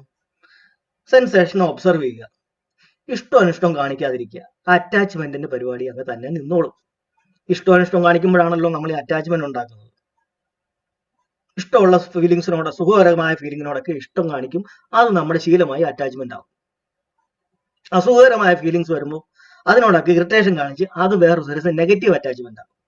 ഈ രണ്ട് പരിപാടി അങ്ങ് വേണ്ടാന്ന് വെച്ച് സെൻസേഷൻ വരട്ടെ, അത് തനിയെ പോട്ടെ. ഇങ്ങനെ ഒരു അപ്രോച്ച്, ഇങ്ങനെ ഒരു ആറ്റിറ്റ്യൂഡ് അല്ലെങ്കിൽ ഇങ്ങനെ ഒരു നിലപാട് നമ്മൾ എടുത്താൽ നമുക്ക് എല്ലാ പ്രശ്നങ്ങളെയും നമുക്ക് സോൾവ് ആകാം. കാര്യം എന്ത് പ്രശ്നം പുറത്തു മാറി വന്നാലും സെൻസേഷൻ വരുന്നു, അത് പോട്ടെ. ഞാൻ അതിനകത്തോട്ട് ഇൻവോൾവ് ആവുന്നില്ല, ഞാൻ ഇഷ്ടം അനിഷ്ടം കാണിക്കുന്നില്ല. ഇങ്ങനെ വന്നാൽ പ്രപഞ്ചത്തിൽ എന്ത് തലയും കുത്തി മറിഞ്ഞാലും നമുക്ക് പ്രശ്നം ഉണ്ടാവത്തില്ല. സെൻസേഷൻ വരും, ഒരു സെൻസേഷൻ വരും, അതിനെ നമ്മൾ ഒബ്സർവ് ചെയ്യുക, അത് വരത്താൻ മാഞ്ഞു വെക്കോളും, നമ്മൾ പിന്നെ സ്റ്റേബിൾ. ഇത് ഭയങ്കരമായ ഒരു കോൺഫിഡൻസ് തരുന്നത്. അതായത് ഇനി എന്നെ ഒരു കാര്യത്തിനും ഇമോഷൻ ഉണ്ടാക്കാൻ പറ്റുകയില്ല എന്ന് പറയുന്ന ഒരു സ്റ്റേബിൾ മൈൻഡാണ് പിന്നെ പുള്ളിക്ക് കിട്ടുന്നത്. കാരണം പുള്ളിക്കാരൻ അതുപോലെ ഡിറ്റാച്ച്ഡ് ആവുക. ഉണ്ടാക്കി വെച്ചിരുന്ന ഓരോ ശീലങ്ങളും പുള്ളിയായിട്ട് അങ്ങ് ക്ലിയർ ചെയ്യുക. എന്താ? ആ നേരത്തെ ഉണ്ടാക്കി വെച്ച ശീലങ്ങൾ മുഴുവൻ എന്ത് സെൻസേഷൻ വന്നാലും ഉടനെ അതെനിക്ക് സുഖമായി, ഉടനെ അതുമായിട്ട് അറ്റാച്ച്മെന്റ് ആയി. വേറൊരു സെൻസേഷൻ വരുന്നു, അതെനിക്ക് ഇറിറ്റേഷൻ ഉണ്ടാക്കുന്ന സെൻസേഷനാണ്, അതുകൊണ്ട് എനിക്ക് ആ കാര്യങ്ങളോട് ഇറിറ്റേഷനാ എന്നും പറഞ്ഞ് അങ്ങ് നെഗറ്റീവ് അറ്റാച്ച്മെന്റ് ഉണ്ടാക്കി. ഈ രണ്ട് പരിപാടിയും പുള്ളിക്കാരനങ്ങ് വേണ്ടാന്ന് വെക്കുക. അങ്ങനെ വേണ്ടാന്ന് വെക്കുമ്പോഴത്തേക്ക് സെൻസേഷൻ വരുന്നു, ഒബ്സർവ് ചെയ്യുന്നു, സെൻസേഷൻ വരുന്നു, ഒബ്സർവ് ചെയ്യുന്നു, അത് മാഞ്ഞു പോകുന്നു. അടുത്ത ഫീലിങ്സ് വരുന്നു, അടുത്ത വേറൊരു ചിന്ത വരുന്നു, അല്ലെങ്കിൽ വേറെ എന്തെങ്കിലും ഒരു കാര്യം അറിയുന്നു, അപ്പൊ വേറൊരു സെൻസേഷൻ വരുന്നു, അത് മാഞ്ഞു പോട്ടെന്ന് വെച്ചു. അങ്ങനെ ആ ഉണ്ടാക്കി വെച്ചിരുന്ന ശീലങ്ങളെല്ലാം പുള്ളിക്കാരൻ രണ്ടാമത് ആ ഹാബിറ്റുകളെല്ലാം മാറ്റിയെടുക്കുകയാണ്, റീലേൺ ചെയ്യുകയാണ് ചെയ്യുന്നത്. ഇപ്പൊ നമുക്ക് തന്നെത്താനാണെങ്കിലും ഇപ്പൊ ഒരു പുതിയൊരു ഒരു ഒരു ഒരു ഹാബിറ്റ് നമുക്ക് ഉണ്ടാക്കണമെങ്കിൽ നമ്മൾ എന്താ ചെയ്യുന്നത്? ഇപ്പം ഉദാഹരണം പറഞ്ഞാല്, എനിക്ക് ഭക്ഷണം കഴിക്കുന്നതിന് മുമ്പ് ഒരു ഗ്ലാസ് വെള്ളം കുടിക്കണം. പക്ഷെ എനിക്ക് അങ്ങനെ ഒരു ശീലമില്ല. എനിക്ക് ഭക്ഷണം കൊണ്ടുവച്ച് കഴിഞ്ഞാൽ ആദ്യം ഞാൻ ഭക്ഷണം എടുത്ത് കഴിക്കുക, വെള്ളം കുടിച്ചാലായി കുടിച്ചില്ലെങ്കിൽ. ഇതാണ് എൻ്റെ സാധാരണ ശീലം. ആ രീതി ഞാൻ എല്ലാ ദിവസവും ഭക്ഷണം കൊണ്ടുവെക്കുന്നു, കഴിക്കുന്നു, വയറ് ഫുള്ളായി നമ്മൾ ഭക്ഷണം കഴിക്കുന്നു. പിന്നെ അവസാനം വെള്ളത്തിന് സ്ഥലമില്ല, അവസാനം നമ്മൾ തടി വെച്ച് വരുന്നു. അപ്പൊ നമ്മളോട് ഒരാൾ പറഞ്ഞു തരുന്നു, ഭക്ഷണം കഴിക്കുന്നതിന് മുമ്പ് നീ ഒരു ഗ്ലാസ് വെള്ളം കുടിച്ചാൽ നിനക്ക് ഈ ആഹാരം കഴിക്കുന്നത് കുറച്ച് കുറയ്ക്കാം, അപ്പൊ നിനക്ക് അത്രയും തടി വെക്കത്തില്ല, എന്നാൽ വയറ് നിറഞ്ഞായിട്ട് ഫീൽ ചെയ്യുകയും ചെയ്യും. അപ്പൊ നീ ഒരു ശീലം ഒന്ന് തുടങ്ങാൻ പറയും. നമ്മൾ എന്ത് ചെയ്യും? ആദ്യത്തെ ദിവസം അവിടെ പോയി നമ്മൾ ഓർത്തില്ല, നമ്മൾ ആ സാധാരണ എടുത്ത് ആഹാരം കഴിച്ചു കഴിഞ്ഞപ്പോൾ പകുതി ആയപ്പോഴാണ് ഓർത്ത്, അയ്യോ ഞാൻ വെള്ളം കുടിച്ചില്ല, ഇനി പോട്ടെ നാളെ ആവാം. രണ്ടാമത്തെ ദിവസം നമ്മൾ പോയി, നമ്മൾ കുറച്ച് നേരം കഴിഞ്ഞു, അപ്പോഴും നമ്മൾ ഓർത്തില്ല, അറിയാതെ കഴിച്ചു തുടങ്ങി കഴിഞ്ഞപ്പോഴാണ് പിന്നെ ഇനിയിപ്പോ വെള്ളം കുടിക്കണ്ടല്ലോ, അത് വേണ്ട. അപ്പൊ ഒന്ന് ചെറുതായിട്ട് പെട്ടെന്ന് ഓർത്തു, പക്ഷെ നമുക്ക് സമയം കഴിഞ്ഞു. മൂന്നാമത്തെ ഒരു ദിവസം ആയപ്പോഴത്തേക്കും നമ്മൾ ഒരു ഗ്ലാസ് വെള്ളം എടുത്ത് വെച്ചു, എന്നിട്ടത് കുടിക്കണമെന്ന് വിചാരിച്ചു. പക്ഷെ ഭക്ഷണം എടുത്തു വന്നപ്പോഴത്തേക്ക് അത് കുടിക്കാൻ മറന്നുപോയി, ഭക്ഷണം കഴിച്ചു തുടങ്ങിപ്പോയി. നാലാമത്തെ ദിവസം ആയപ്പോഴത്തേക്ക് ഇല്ല, ഇന്നത്തെ ദിവസം എന്തായാലും ഞാൻ ഓർത്ത് വെച്ച് ഞാൻ വെള്ളം കുടിച്ചിട്ടേ ഉള്ളൂ ബാക്കി പരിപാടി. അത് നമ്മൾ ആദ്യമേ എടുത്തു, വെള്ളം ഒഴിച്ചു, കുടിച്ചതിന് ശേഷം ഭക്ഷണം കഴിച്ചു. അഞ്ചാമത്തെ ദിവസം ആയപ്പോഴത്തേക്ക് നമ്മൾ പിന്നെ നമ്മുടെ പഴയ ശീലം അറിയാതെ നമ്മൾ വെള്ളം കുടിക്കാതെ ഭക്ഷണം കഴിച്ചു. അയ്യോ ഇന്നലെ ഒരു ദിവസം ഓർത്ത്, ഇന്ന് ഞാൻ മറന്നുപോയി. നാളെ തൊട്ട്. അങ്ങനെ നമ്മളുടെ ഒരു ശീലം നമ്മൾ ഓർത്തില്ലെങ്കിൽ, നമ്മൾ അതിനെപ്പറ്റി പ്രത്യേകമായി കോൺഷ്യസ് ആയില്ലെങ്കിൽ, നമ്മുടെ ശീലം എന്താണോ അത് തന്നെ ആയിരിക്കും വർക്ക് ചെയ്തുകൊണ്ടിരിക്കുന്നത്. നമ്മൾ പുതിയ ശീലത്തിലേക്ക് എത്തണമെന്നുണ്ടെങ്കിൽ നമ്മൾ പർപ്പസ്ഫുൾ ആയിട്ട് അതിനെപ്പറ്റി ഓർത്ത് അവെയറായി കെയർഫുള്ളായി കോൺഷ്യസ് ആയിട്ട് നമ്മൾ പുതിയ ശീലം ഉണ്ടാക്കിയെടുക്കണം. ഇവിടെ അത് തന്നെയാണ് സംഭവിക്കുന്നത്. ഈ ശരീരത്തേക്ക് അറ്റൻഷനെ നോക്കുമ്പോൾ ഇതേ പ്രോബ്ലമാണ് നമുക്ക് ഉണ്ടാകുന്നത്. നമ്മൾ ഇതിനെപ്പറ്റി അവെയർ ആയില്ലെങ്കിൽ നമ്മുടെ മനസ്സ് പണ്ട് ഇതുവരെ 10-40 വർഷം അല്ലെങ്കിൽ 50 വർഷം അല്ലെങ്കിൽ 60 വർഷം നമ്മൾ ശീലിച്ച അതേ ശീലങ്ങൾ തന്നെയായിരിക്കും പിന്നെ നമ്മൾ റിപ്പീറ്റ് ചെയ്യുന്നത്. അതുകൊണ്ട് നമുക്ക് ഇവിടെ ചെയ്യേണ്ട എന്താന്ന് പറഞ്ഞാൽ പർപ്പസ്ഫുൾ ആയിട്ട് നമ്മുടെ ശരീരത്തിലുള്ള സെൻസേഷനെ നമ്മൾ അറ്റൻഷൻ കൊടുക്കണം. കൊടുത്ത് അതിലേക്ക് നമ്മളുടെ അറ്റൻഷൻ കിട്ടിയിട്ട് ആ കിട്ടിയതിന് ശേഷം അത് വരുന്ന സമയത്ത് നമുക്ക് അതിനെ മാഞ്ഞു പോകാൻ അനുവദിക്കാൻ പറ്റും. അപ്പൊ ആ ഒരു ശീലത്തിലേക്ക് ഒന്ന് മാറ്റിയെടുക്കാനായിട്ട് നമുക്ക് ഇച്ചിരി എഫേർട്ട് എടുക്കണം. അവിടെ മാത്രമാണ് നമുക്കൊരു എഫേർട്ട് വേണ്ടുന്നത്. രണ്ട് കാര്യത്തിൽ, ഒന്ന് നമ്മളുടെ അറ്റൻഷനെ ശരീരത്തേക്ക് കൊണ്ടുവരാൻ, ശ്വാസത്തിലേക്ക് കൊണ്ടുവരാനും നമ്മൾ കുറച്ച് എഫേർട്ട് എടുക്കണം. ശ്വാസത്തിലേക്ക് കൊണ്ടുവന്ന് അതിനെ ഒന്ന് ഷാർപ്പാക്കി കഴിയുമ്പോൾ ഓട്ടോമാറ്റിക്കായിട്ട് ബോഡിയിലെ സെൻസേഷൻ കിട്ടും.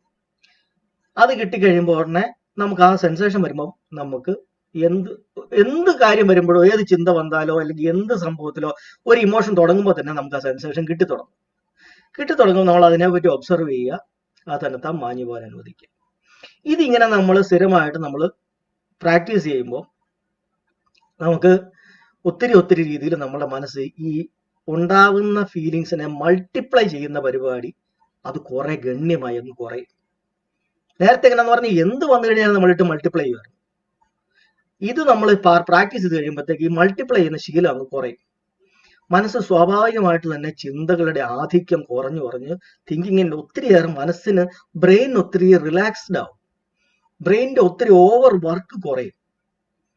നമ്മുടെ മെന്റൽ ഫറ്റീഗ് അല്ലെങ്കിൽ നമ്മുടെ മനസ്സിന്റെ ക്ഷീണം ഒത്തിരി കുറയും. അത് നന്നായിട്ട് പ്രാക്ടീസ് ചെയ്ത് അതിനകത്തോട്ട് നന്നായിട്ട് ഫോക്കസ് ചെയ്ത് ഇരുന്ന് അതൊരു നല്ല സ്കില്ലാക്കി എടുക്കുന്ന ഒരാൾക്ക് പൂർണ്ണമായിട്ടും അയാളുടെ കൺട്രോൾ, അയാളുടെ മനസ്സിന്റെ കൺട്രോൾ അയാളുടെ കയ്യിൽ നിൽക്കും. എന്ത് വന്നു കഴിഞ്ഞാലും അയാളുടെ ശരീരത്തുള്ള സെൻസേഷൻ അയാൾക്ക് അറിയാം. കാര്യം അയാളുടെ മിക്കവാറും ഉള്ള സമയത്തൊക്കെ അയാളുടെ അറ്റൻഷന്റെ ഒരു പകുതി അയാളുടെ ശരീരത്തോട്ടുണ്ട്. ഇതൊരു ശീലമായി കഴിയുമ്പോൾ ഓട്ടോമാറ്റിക്കായിട്ട് ഈ ശീലം നമ്മളെ സപ്പോർട്ട് ചെയ്യാൻ തുടങ്ങും. നമ്മൾ എന്തെങ്കിലും ഒരു കാര്യം തുടങ്ങുമ്പോഴോ ചെയ്യുമ്പോഴോ നമുക്കൊരു മനസ്സിലൊരു ഇമോഷൻ വരുമ്പോഴോ ആ ബോഡിയിൽ ഉണ്ടാകുന്ന ഫീലിങ്സ് അപ്പൊ തന്നെ നമുക്ക് അറിയാൻ പറ്റും. അത് നമ്മളെ പ്രകൃതി തന്നെ നമുക്ക് അന്നേരം ഒരു സപ്പോർട്ടിങ് ആയി വരും. നമ്മുടെ പുതിയ ഹാബിറ്റ് നമ്മളെ സപ്പോർട്ട് ചെയ്യാൻ തുടങ്ങും. അപ്പൊ അങ്ങനെ ആ രീതിയിൽ ഇത് വെച്ച് നമ്മുടെ ഫീലിങ്സിനോടുള്ള നമ്മളുടെ ഇഷ്ടവും കാണിക്കുന്ന ആ ഹാബിറ്റുകൾ ഓരോന്നോരോന്നാക്കി ഇല്ലാതാക്കി മനസ്സിനെ ക്ലീൻ ചെയ്ത് വരുമ്പോൾ മനസ്സ് എപ്പോഴും എപ്പോഴും കൂളായിരിക്കും, എപ്പോഴും സ്റ്റേബിൾ ആയിരിക്കും, ഇന്നർ പീസ് ഉണ്ടാവും. അതോടൊപ്പം തന്നെ മനസ്സിന് എപ്പോഴും ജാഗ്രതാവസ്ഥ കിട്ടും. കാരണം എല്ലാ കാര്യത്തിലോടും അയാൾ മനസ്സിൽ ജാഗ്രതയാണ്. ചിന്തയിൽ പെട്ടു പോകുന്നില്ല. ചിന്തക്കകത്തോട്ട് പെട്ടു പോകുമ്പോഴാണ് നമ്മൾ അതിന്റെ കൂടെ പോകുന്നതും പരിസരബോധം മറന്നു പോകുന്നതും നമ്മളെ പറ്റി മറന്നു പോകുന്നതും. ഇതതില്ല, എപ്പോഴും ജാഗ്രത അവസ്ഥയാണ്. ഫുള്ളി കോൺഷ്യസ് ആണ് ആള്, സമ്മാസംബുദ്ധനാണ്. അങ്ങനെ നമ്മൾ എല്ലാ സംഭവങ്ങളും ക്ലീൻ ചെയ്ത് കഴിയുമ്പോഴത്തേക്കാണ് അദ്ദേഹത്തിന് പുതുതായിട്ട് ഇനി ഒന്നിനോടും ഇഷ്ടം ഉണ്ടാക്കാനോ ഇഷ്ടക്കേട് ഉണ്ടാക്കാനോ പറ്റത്തില്ല. കാരണം എന്ത് സെൻസേഷൻ വന്നു കഴിഞ്ഞാലും പുള്ളി അതിനെ വാച്ച് ചെയ്യുന്ന ഒരു സ്വഭാവക്കാരനായി മാറും. അങ്ങനെ പിന്നെ ഇഷ്ടം ഉണ്ടാക്കത്തില്ലല്ലോ. അങ്ങനെയാണ് ഒരാൾ നിർവ്വാണാവസ്ഥയിലെത്തുന്നത്. അപ്പൊ ആദ്യം ഞങ്ങൾ നോക്കിയ കാര്യങ്ങൾ ഏതൊക്കെയാണ്? 4 കാര്യങ്ങൾ. അതായത് ശ്വാസം, ചിന്ത, ശരീരത്തുണ്ടാകുന്ന ഫീലിങ്സ്, അതിനോടുണ്ടാക്കുന്ന പ്രതികരണം, ഇഷ്ടം അല്ലെങ്കിൽ അനിഷ്ടം, അതാണ് ഇമോഷൻ എന്ന് പറയുന്നത്. ഈ 4 കാര്യങ്ങളാണ് 4 സതിപത്ഥാനാസ്. 4 സ്ഥലത്ത് ഈ 4 കാര്യങ്ങളിലാണ് നമ്മുടെ ശ്രദ്ധ പതിപ്പിക്കേണ്ട ഇടങ്ങൾ. 4 ശ്രദ്ധാ സ്ഥാനങ്ങൾ അല്ലെങ്കിൽ 4 സതി പത്ഥാനാസ്. അതുപോലെ തന്നെ ആദ്യമേ പുള്ളിക്ക് മനസ്സിലായി ഇമോഷൻ ഉണ്ട്, മനുഷ്യനാണ്, അസ്വസ്ഥതയുണ്ട്, ദുഃഖം ഉണ്ട്, അതിന്റെ റീസൺ ഉണ്ട്, കാരണം ഉണ്ടാവും, അത് കണ്ടുപിടിക്കണം. പുള്ളിക്കാരൻ അത് കണ്ടുപിടിച്ചു. അതായത് ഫീലിങ്സ് വരുമ്പോൾ അതിനോട് ഇഷ്ടം കാണിക്കുന്നു, അറ്റാച്ച്മെന്റുകൾ ഉണ്ടാക്കുന്നു, അത് നമ്മുടെ മെന്റൽ ഹാബിറ്റായി മാറുന്നു. ഇതാണ് അതിന്റെ കാരണം. അതിനെ മാറ്റാൻ പറ്റുമോ? മാറ്റാൻ പറ്റും. അങ്ങനെ ഉടനെ പുള്ളിക്കാരൻ 4 അരിയ സത്യങ്ങളായിട്ട് ഇതിനെ അങ്ങ് പ്രഖ്യാപിക്കുകയാണ്. അതായത് മനുഷ്യനാണ്, മനുഷ്യന്റെ മനസ്സുണ്ട്, അതുകൊണ്ട് അതിനകത്ത് ദുഃഖമുണ്ട്, അതൊരു വസ്തുതയാണ്. ദുഃഖം ഒരു വസ്തുതയാണ്, ഒരു സത്യമാണ്. ദുഃഖത്തിന് ഒരു കാരണമുണ്ട്, കാരണമില്ലാതെ അത് ഉണ്ടാവത്തില്ല. യെസ്, കാരണമുണ്ട്, അത് മനസ്സിലാക്കി. ഈ കാരണത്തിന് നമുക്ക് പരിഹരിക്കാൻ പറ്റും. മൂന്നാമത്തെ സത്യം, അതിനൊരു മാർഗം കൊണ്ട്, ഒരു മെത്തേഡ് ഞാൻ കണ്ടുപിടിച്ച് വെച്ചിട്ടുണ്ട്. എന്താ മെത്തേഡ്? ശരീരത്തേക്ക് അറ്റൻഷനെ കൊണ്ടുവരാൻ പഠിപ്പിക്കണം. അതിനു മുമ്പ് നമ്മുടെ ഈ ഫോക്കസ് ചെയ്ത് കോൺസെൻട്രേറ്റ് ചെയ്യാനായിട്ട് നമ്മളൊന്ന് ഇരിക്കണമല്ലോ. അതിന്റെ തടസ്സപ്പെടുത്തുന്ന കാര്യങ്ങളൊക്കെ ഒന്ന് മാറ്റി വെക്കണം. അതിന് ശീലങ്ങൾ, നല്ല ശീലങ്ങൾ ആദ്യം ഉണ്ടാക്കിയെടുക്കണം. എന്നെങ്കിലേ മനസ്സിനെ കോൺസെൻട്രേറ്റ് ചെയ്യാൻ പറ്റത്തുള്ളൂ. അങ്ങനെ 3 കാര്യങ്ങളെ ശീലമാക്കി മാറ്റി. പിന്നെ കോൺസെൻട്രേറ്റ് ചെയ്ത് എങ്ങനെയാണ്, എവിടെയൊക്കെയാണ് നമ്മൾ ഒബ്സർവ് ചെയ്യേണ്ടത്, 4 സതി പത്താനസിനെ ഒബ്സർവ് ചെയ്യണം എന്നുള്ളത് മനസ്സിലാക്കി. അപ്പോ ആ കാര്യങ്ങളെല്ലാം കൂടെ വെച്ച് പുള്ളിക്കാരൻ കോൺസെൻട്രേഷൻ അല്ലെ സമാധി എന്ന് പറയുന്ന ഒരു 3 കാര്യങ്ങളെ എടുത്തു. അപ്പൊ 3 3 6 പിന്നെ ഇനി എങ്ങനെയൊക്കെയാണ് നമ്മൾ ഉള്ളിൽ പോയിട്ട് നമ്മുടെ ഹാബിറ്റുകളെ ക്ലീൻ ചെയ്തെടുക്കേണ്ടത്, മെന്റൽ ഹാബിറ്റുകളെ ക്ലീൻ ചെയ്തെടുക്കേണ്ടത്. അതിനാണ് പ്രജ്ഞ. അതായത് ബോഡിയിൽ എപ്പോഴും എപ്പോൾ സെൻസേഷൻ ഉണ്ടായാലും അതിനെ അറിയാനുള്ള ഒരു സ്കില്ല് ഉണ്ടാക്കിയെടുക്കണം. അത് നമ്മൾ ഈ പറയുന്ന വിവാസന പ്രാക്ടീസ് ചെയ്യുമ്പോൾ ഓട്ടോമാറ്റിക്കായിട്ട് ആ സ്കില്ല് ഉണ്ടായി വരും. കാര്യം നമ്മൾ എന്താ ഈ പ്രാക്ടീസ് ചെയ്യുന്നത്? നമ്മുടെ ശരീരത്തേക്ക് എപ്പോഴും സെൻസേഷൻ തിരിച്ചു വെക്കാനാണ് നമ്മൾ ഈ പ്രാക്ടീസ് ചെയ്യുന്നത്. സെൻസേഷനുള്ള അറ്റൻഷൻ കിട്ടാനാണ് നമ്മൾ ഈ പ്രാക്ടീസ് ചെയ്യുന്നത്. ആ അറ്റൻഷൻ തിരിച്ചു വെക്കാൻ പ്രാക്ടീസ് ഓട്ടോമാറ്റിക്കായിട്ട് ആ സെൻസേഷൻ എപ്പോഴും കിട്ടുന്ന ഒരു സ്കില്ല് നമ്മുടെ കയ്യിൽ വരും. കാര്യം നമ്മൾ അതാണ് ശീലിക്കുന്നത്. അത് നിരന്തരം ശീലിച്ചു കഴിയുമ്പോൾ നമ്മളുടെ ഒരു കഴിവായി വരും, അത് സ്കില്ലായി വരും. അത് കഴിയുമ്പോൾ നമ്മുടെ മനസ്സിനെ ക്ലീൻ ചെയ്യാൻ നമുക്ക് പറ്റും. അങ്ങനെ ക്ലീൻ ചെയ്ത് നമുക്ക് സമ്മാസമ്പൂതരാകും, അർഹതനാകും. ഈ കാര്യത്തിനിടയ്ക്കും വേറൊരു കാര്യം കൂടെ അദ്ദേഹം മനസ്സിലാക്കുന്നുണ്ട്. ഈ 4 കാര്യങ്ങളെ പുള്ളി ഒബ്സർവ് ചെയ്തല്ലോ. ആ ഒബ്സർവ് ചെയ്തുകൊണ്ടിരിക്കുമ്പോൾ പുള്ളിക്കാരന് മനസ്സിലായി, നമ്മളെന്ന് പറയുന്ന ഒരു 5 പ്രവർത്തനങ്ങളുടെ എപ്പോഴും സൈമൾട്ടേനിയസ് ആയിട്ട് നിരന്തരമായിട്ട് നടന്നുകൊണ്ടിരിക്കുന്ന 5 പ്രവർത്തനങ്ങൾ മാത്രമാണ് നമ്മൾ. നമ്മുടെ ശരീരം എപ്പോഴും മാറിക്കൊണ്ടിരിക്കുന്നുണ്ട്. ശരീരമെല്ലാം ചെറിയ ചെറിയ കണികകൾ ഉണ്ടാക്കിയിരിക്കുന്നത്, അതെപ്പോഴും മാറിക്കൊണ്ടിരിക്കുന്നുണ്ട്. ആ കണികകളുടെ ഊർജ്ജ സ്വഭാവത്തിൽ വരുന്ന വേരിയേഷൻസ് ആണ് നമുക്ക് ഈ ഫീലിങ്ങുകളായിട്ട് നമുക്ക് അനുഭവപ്പെടുന്നത്. അപ്പം ഓരോരോ ചിന്തയ്ക്കനുസരിച്ചും ഈ കണങ്ങളുടെ ഊർജ്ജ സ്വഭാവത്തിനകത്ത് മാറ്റം വരും. ആ മാറ്റം വരുമ്പോഴത്തേക്ക് നമുക്കത് ഫീലിംഗ് ആയിട്ട് ഫീൽ ചെയ്യും. പല രീതിയിലാണ് അത് അനുഭവപ്പെടുന്നത്. പല രീതിയിൽ നമുക്ക് ചിലപ്പോൾ പെയിൻ ആയിട്ട് തോന്നാം, അല്ലെങ്കിൽ തണുപ്പായിട്ട് തോന്നാം, കുളിരായിട്ട് തോന്നാം, വലിച്ചിലായിട്ട് തോന്നാം, പല രീതിയിൽ നമുക്ക് തോന്നാം. പക്ഷെ അതെല്ലാം ഈ ശരീരം ഉണ്ടാക്കിയിരിക്കുന്ന കണികകളുടെ ഊർജ്ജ സ്വഭാവത്തിനകത്ത് വരുന്ന വേരിയേഷൻസ് ആണ്. അപ്പം ശരീരം എപ്പോഴും മാറിക്കൊണ്ടിരിക്കുന്നു. നമ്മുടെ മനസ്സിങ്ങനെ ഓരോ കാര്യങ്ങളിലോട്ട് ഇങ്ങനെ അറ്റൻഷൻ കൊടുത്തുകൊണ്ടിരിക്കുക, അതിനകത്തോട് ഓരോന്നിനകത്ത് നിന്ന് മുഴുകിക്കൊണ്ടിരിക്കുന്നുണ്ട്. ഓരോ സമയത്തും ഒന്നുകിൽ ചിന്തയിൽ മുഴുകും, അല്ലെന്നുണ്ടെങ്കിൽ കാണുന്നതോ കേൾക്കുന്നതോ അറിയുന്നതോ മണക്കുന്നതോ ആയിട്ടുള്ള കാര്യങ്ങളിലൊക്കെ ആയിരിക്കും നമ്മുടെ മനസ്സിൽ എന്നിങ്ങനെ ഒട്ടി നിൽക്കുന്നത്. അപ്പം അതിനകത്ത് ബോധം എന്ന് പറയുന്നൊരു സംഗതി ഉണ്ട്. പിന്നെ അതേസമയം അറിയുന്ന ഓരോ കാര്യങ്ങളെ നമ്മൾ വിവേചിച്ചറിയുന്ന ഒരു ഭാഗമുണ്ട് മനസ്സിന്റെ അകത്ത്. അത് നമ്മുടെ വിവേചന മനസ്സ്. അതാണ് ഓരോ കാര്യങ്ങളെ വ്യാഖ്യാനിക്കുന്നതും അർത്ഥം കൽപ്പിക്കുന്നതും അതിനൊക്കെ ഓരോ മൂല്യം കൊടുക്കുന്നതും ഒക്കെ അതാണ്. അങ്ങനെ ഒരു മനസ്സുണ്ട്. ശരീരത്തിന് ഫീലിങ്സ് പറയുന്ന സംഗതി ശരീരത്തിൽ ഉണ്ടായി വരുന്നുണ്ട്. അത് വേറൊരു പ്രവർത്തനമാണ്. ഈ ഫീലിങ്സ് ഒക്കെ ഉണ്ടായി വരുമ്പോഴത്തേക്ക് അതിനോട് റിയാക്ഷൻ എന്ന് പറയുന്ന മനസ്സിന്റെ പ്രതികരണം എന്ന് പറയുന്നത് മറ്റൊരു പ്രവർത്തനമാണ്. ഇങ്ങനെ ഈ 5 പ്രവർത്തനങ്ങളാണ്. ശരീരത്തിന്റെ ഒരു 4 പ്രവർത്തനം, ശരീരത്തിന്റെ ഒരു ഫുൾ ശരീരവും മനസ്സിന്റെ 4 പ്രവർത്തനം. അങ്ങനെ ഈ 5 പ്രവർത്തനങ്ങൾ എപ്പോഴും നടന്നുകൊണ്ടിരിക്കുക. അല്ലാതെ ഇതിനകത്തൊന്നും ഒരു സ്ഥിരമായ ഒരു ആളില്ല. ഈ പ്രവർത്തനങ്ങൾ ഇങ്ങനെ എപ്പോഴും മാറിക്കൊണ്ടിരിക്കുന്നുണ്ട്, നടന്നുകൊണ്ടിരിക്കുന്നുണ്ട്. അങ്ങനെയാണ് അദ്ദേഹം മനസ്സിലാക്കുന്നത്. നമ്മൾ മൊത്തത്തിൽ തന്നെ ഫുൾ ടൈം മാറിക്കൊണ്ടിരിക്കുന്ന ഒരു പ്രതിഭാസമാണ്. അതിനാണ് അനിത്യ എന്ന് പറയുന്നത്. നമ്മൾ മാത്രമല്ല, ഈ പ്രപഞ്ചം മൊത്തത്തിൽ തന്നെ അങ്ങനെയാണ് വർക്ക് ചെയ്യുന്നത്. എല്ലാം മാറിക്കൊണ്ടിരിക്കുക.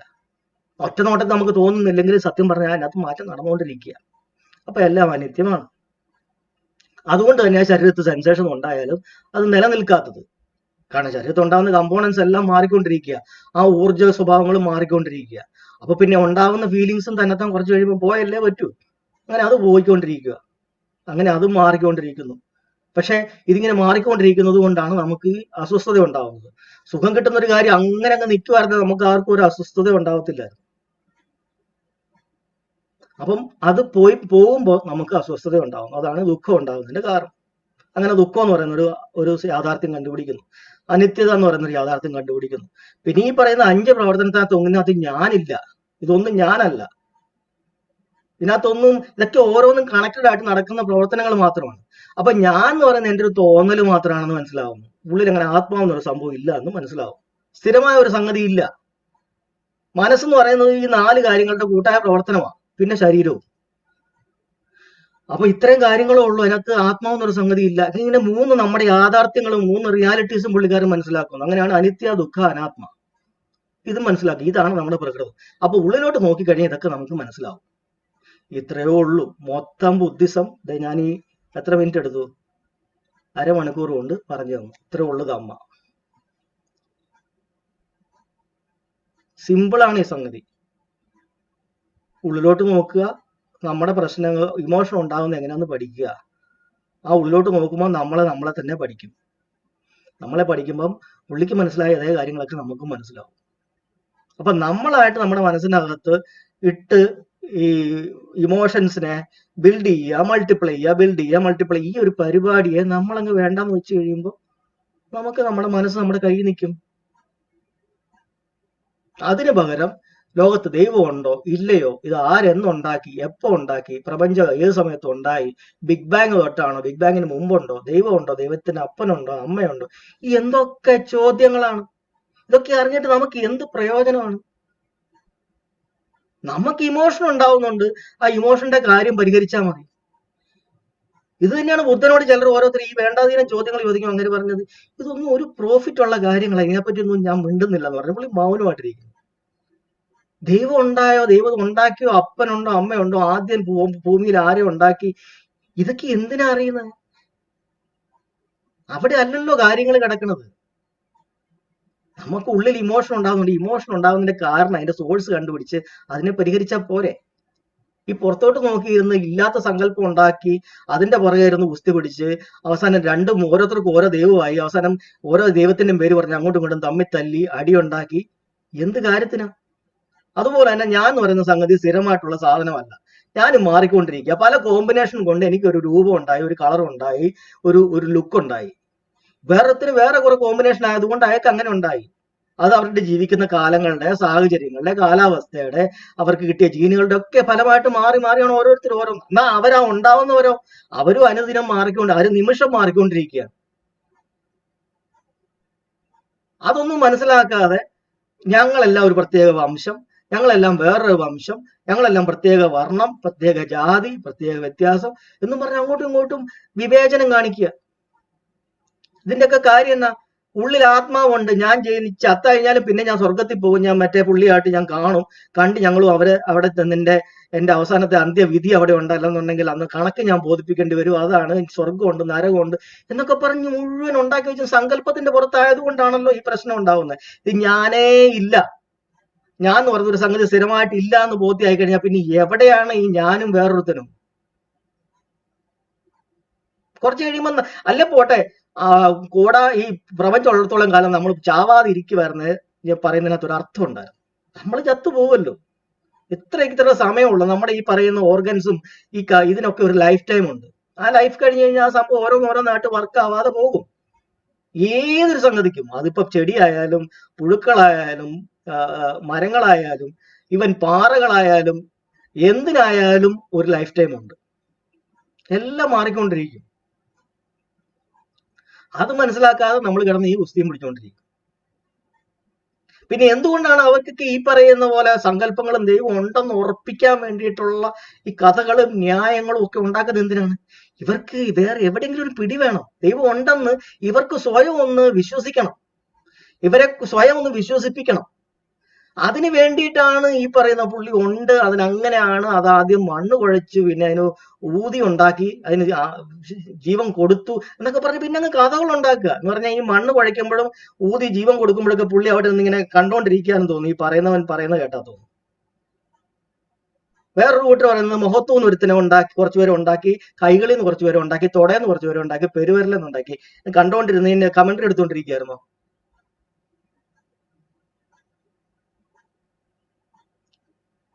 ഈ പറയുന്ന പൊട്ടത്തിനൊക്കെ ആരോടാ പറയുന്നത്?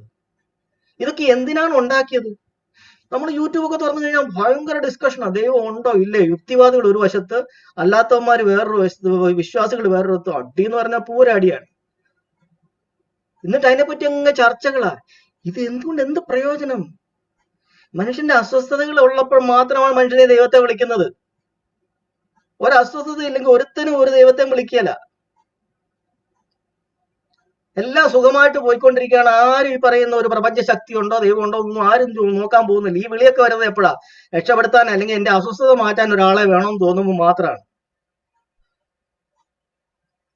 അപ്പോ അതിന്റെ കാരണം ഉള്ളിലാണെന്ന് മനസ്സിലാക്കി അതിനെ സോൾവ് ചെയ്താൽ പോരെ. ഇത് യുക്തിവാദികളും പറഞ്ഞു കൊടുക്കുന്നില്ല, അവർക്കും അറിയത്തില്ല. വിശ്വാസികൾക്ക് ഒട്ട പണ്ടേ അറിയത്തില്ല. ഇതല്ലേ കാര്യം, ഇത്രയല്ലേ ഉള്ളൂ സംഭവം. ഉള്ളിൽ ഇമോഷൻ, നമുക്ക് ഇമോഷൻ വരുന്നു.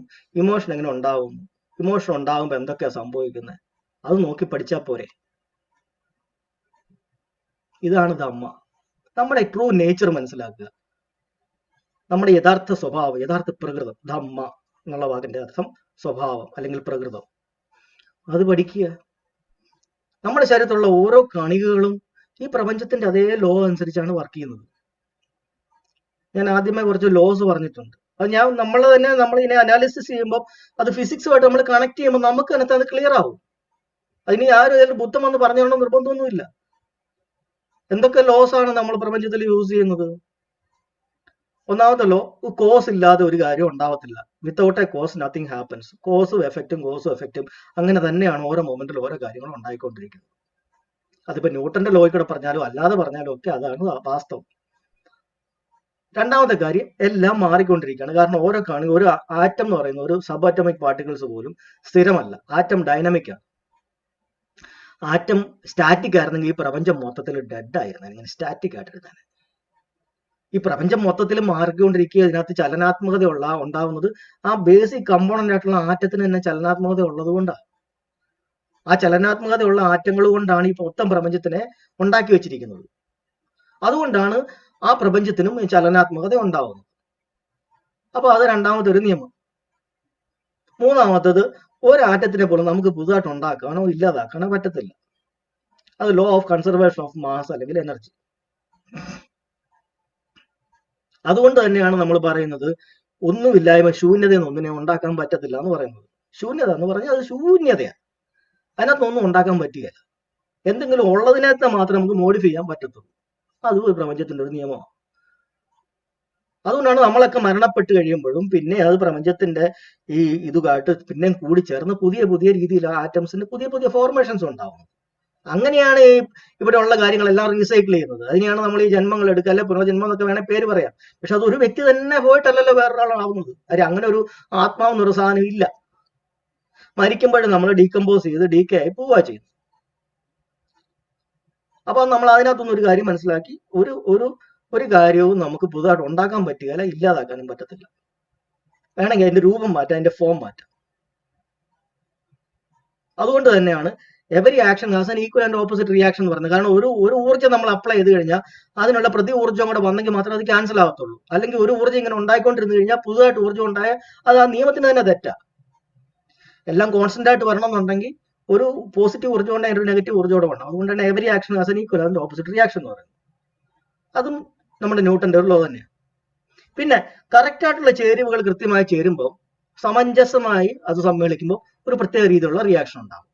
അത് നമ്മൾ കെമിസ്ട്രി പഠിക്കുന്ന, കെമിസ്ട്രിയിലൊക്കെ നമ്മൾ ഈ പിപ്പറ്റും പ്യൂററ്റും ഒക്കെ വെച്ച് നമ്മൾ ഓരോ സാധനത്തിന്റെ ഒക്കെ കളറൊക്കെ മാറ്റുന്നത് കറക്റ്റ് ആ ഒരു പർട്ടിക്കുലർ എമൗണ്ട് ആകുമ്പോൾ കളർ മാറും എന്ന് പറയുന്ന പോലെയാണ്. എല്ലാത്തിനും കറക്റ്റ് കോമ്പിനേഷൻ വരുമ്പോൾ കറക്റ്റ് എഫക്റ്റ് ഉണ്ടാവും. ഇത്രയും ബേസിക് ആയിട്ടുള്ള കുറച്ച് ഇനിയും കുറെ ലോസ് ഉണ്ടാവും. നമ്മൾ ഇത്രയും ലോസിനെ തന്നെ നമ്മൾ എടുത്താൽ തന്നെ നമ്മൾ ഈ പറയുന്ന കാര്യങ്ങൾക്ക് എല്ലാത്തിനുമുള്ള ബേസിക്സ് ആയി. ഇത്രേ ഉള്ളൂ ധമ്മ. ഇത് തന്നെയാണ് നമ്മുടെ ഉള്ളിലും വർക്ക് ചെയ്യുന്നത്, പ്രപഞ്ചത്തിലും വർക്ക് ചെയ്യുന്നത്. ഫുള്ളി സയന്റിഫിക് ആണ്. ഇതിനകത്ത് ഒരു അന്ധവിശ്വാസവും ഇല്ല, ഒരു സങ്കല്പമില്ല, നമ്മുടേതായിട്ടുള്ള ഒരു കൺസെപ്റ്റുകളും ഇതിനകത്തില്ല. ആക്ച്വലി എന്താണോ സംഭവിക്കുന്നത് അത് നോക്കുക, മനസ്സിലാക്കുക, പഠിക്കുക. ഇത്രേ ഉള്ളൂ. ഇതാണ് ധമ്മ. ഇതാണ് ബുദ്ധന്റെ ശാസനം. അത് എത്ര കാലം കഴിഞ്ഞു കഴിഞ്ഞാലും അതിൻ്റെ ഒരു മാറ്റവും ഇല്ല. അതാണ് ഏസ ധമ്മോ സനന്തനോ. ഈ പറയുന്ന ഈ സ്വഭാവത്തിന്, ഈ പറയുന്ന പ്രപഞ്ച നിയമങ്ങൾക്ക് ഒരു മാറ്റവും ഇല്ല. നമ്മൾ നെഗറ്റീവ് ആയിട്ടുള്ള ഒരു വികാരം ഒരാളിലേക്ക് ഇട്ടുകൊടുത്താൽ അവിടുന്ന് കിട്ടുന്ന റെസ്പോൺസ് നെഗറ്റീവ് ആയിരിക്കും. ആയേ പറ്റൂ. നമുക്കൊരു കാര്യം നെഗറ്റീവായിട്ട് നമ്മുടെ ശരീരത്തിൽ നെഗറ്റീവ് ഫീലിംഗ് ഉണ്ടാവും, നമ്മുടെ റിയാക്ഷൻ എന്താ നെഗറ്റീവ് ആയിരിക്കും. ഇതുകൊണ്ടാണ് ദ്വേഷത്തെ ഇല്ലാതാക്കില്ല എന്ന് പറയുന്നത്. ഇപ്പൊ നമ്മുടെ നാട്ടിലെ ഓരോരോ സംഘപരിവാറൊക്കെ നടത്തുന്ന എന്താണ്, വിദ്വേഷം ജനിപ്പിക്കുകയാണ്. മൊത്തം സമൂഹത്തില് എല്ലാരെയും വെറുക്കാനും വിദ്വേഷം പ്രചരിപ്പിക്കാനും മാത്രം ഉപയോഗിക്കും. ഇതെന്താ അവസാനം വരുന്നത്?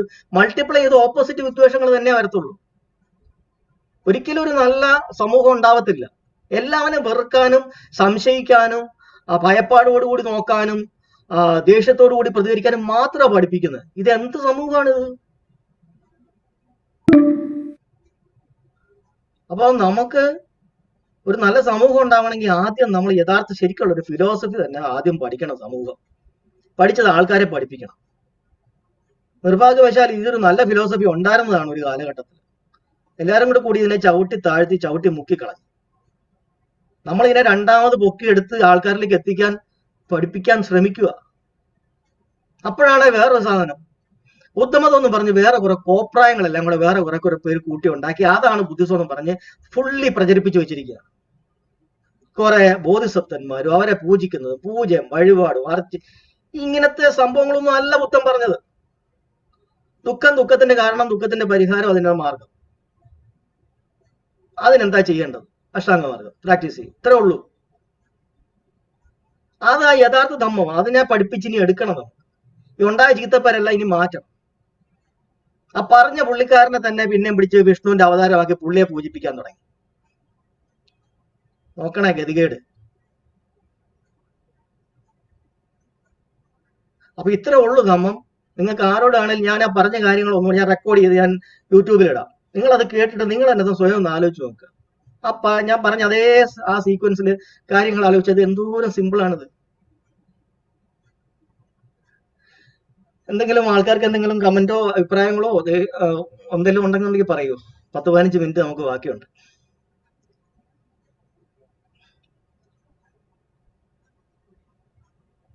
നമ്മളിതിൽ റിയാക്ട് ചെയ്യാന്ന് പറയുന്നത് ഇമോഷണൽ വരുമ്പോ അതിന്റെ ഒരു ചിന്ത വരുമല്ലോ, ആ ഒരു കാര്യത്തിനാണ് അല്ലേ? അതാണ് ഇമോഷൻ എന്ന് പറയുന്നത്. അതായത് നമ്മൾ ഞാന് വിചാരിച്ചത് അതാണോ എല്ലാ ഇമോഷനെ നമ്മൾ ശ്രദ്ധിച്ചു കഴിഞ്ഞാൽ നമുക്ക് ഇഷ്ടം അനിഷ്ടമാണ്. ഈ രണ്ട് കാറ്റഗറിയിലുള്ള എല്ലാ ഇമോഷൻസും. ഞാൻ കരുതിയതേ ഇതൊരു സംശയം ഉണ്ടായിരുന്നു പിന്നെ എനിക്ക് ചോദിക്കാൻ മടിച്ച് ഇങ്ങനെ നിന്നതാ. ഞാൻ കരുതിയത് ഇപ്പൊ നമുക്ക് ദേഷ്യമായിട്ടുള്ള ഒരു ഇമോഷൻ വരികയാണെങ്കിൽ നമ്മൾ ഞാൻ ഇപ്പൊ സാറിനോട് സംസാരിക്കുകയാണ്. അപ്പൊ സാറ് പറഞ്ഞ എനിക്കൊരു ദേഷ്യം തോന്നിയപ്പോ ഞാൻ പെട്ടെന്ന് റിയാക്ട് ചെയ്യൂലേ, അതാണെന്നാണ് ഞാൻ കരുതിയത്.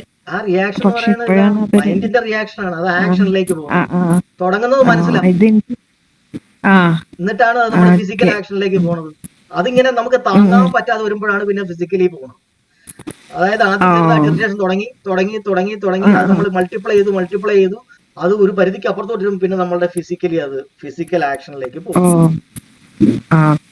Thank you. ഇത് എന്റെ സംശയം ഉണ്ടായിരുന്നു, എനിക്ക് ചോദിക്കാൻ പഠിച്ച് ഇങ്ങനെ നിന്നതാ. ഇതുപോലെ തന്നെ ആൾക്കാർക്ക് ഈ പറയുന്ന പീഡനങ്ങളൊക്കെ തുടങ്ങുന്നത് ഇങ്ങനെയൊക്കെ തന്നെയാണ്. അതായത് ഏതെങ്കിലും ഒരു സ്ത്രീയുടെ ശരീരം കണ്ടു, അല്ലെങ്കിൽ ഒരു പെണ്ണിന്റെ ശരീരം കണ്ടു, ഈ ഉടനെ ആ തോന്നലിനകത്തുനിന്ന് ഉടനെ അവന്റെ ശരീരത്തിൽ ഒരു ഫീലിംഗ് ഉണ്ടായി, പാഷൻ അതുണ്ടായി, അത് വേണം. അത് പിന്നെ അയ്യോ വേണ്ടയോ, അത് ചെയ്താൽ പിടിക്കപ്പെടുവോ, അല്ലെങ്കിൽ അത് ചെയ്താൽ ശരിയാകുമോ, ഇല്ല പിന്നെ ഇത്. പക്ഷെ അവൻ അത് കാണുകയും എടുക്കുകയും ചെയ്യുമ്പോൾ അവനത് വേണം തോന്നി പിന്നെ വരും വരായിക നോക്കാതെ അവൻ ചെന്നങ്ങ് ചെയ്യുക. അങ്ങനെയാണ് അത് പ്രശ്നമാകും. അപ്പോഴൊക്കെ നമ്മുടെ ആ ഫീലിങ്സിനെ ഒബ്സർവ് ചെയ്യാനും അതിനെ ഫേഡ് ചെയ്യാനും പഠിപ്പിക്കുമായിരുന്നെങ്കിൽ ആരും ആ ഒരു പ്രവർത്തനത്തിന്റെ അവസ്ഥയിലേക്ക് പോകത്തില്ല, ഫിസിക്കൽ ആക്ഷനിലേക്ക് പോകത്തില്ല. അത് നമ്മൾ പഠിപ്പിക്കുന്നില്ല, ഉള്ളിലേക്ക് നോക്കാനേ പഠിപ്പിക്കുന്നില്ല.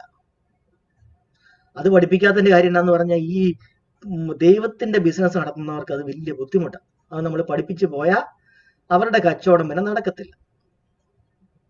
എല്ലാവരും അവരവര് സെൽഫ് റിലയന്റ് ആയി കഴിഞ്ഞാൽ, സ്വയം ആശ്രയിക്കാൻ തുടങ്ങിക്കഴിഞ്ഞാൽ പിന്നെ ഈ ദൈവം എന്ന് പറയുന്ന കൺസെപ്റ്റുമായിട്ട് പിന്നെ ആ കച്ചവടം നടക്കത്തില്ല.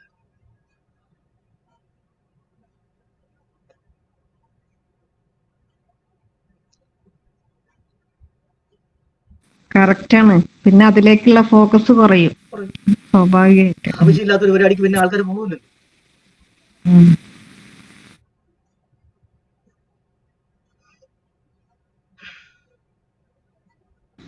സാറേ സാറേ ഹലോ ആ, സാറേ, ഇപ്പൊ ഇറങ്ങിയ ഒരു സിനിമയുണ്ടല്ലോ സാറേ, എമ്പുരാൻ പറഞ്ഞ ആ സിനിമയിലുള്ള ഒരു നെഗറ്റീവ് വേറൊരു എതിർ ടീമിന് അതൊരു ഒരു തോട്ട്, വേറൊരു നെഗറ്റീവ് തോട്ട് കൊടുത്തു.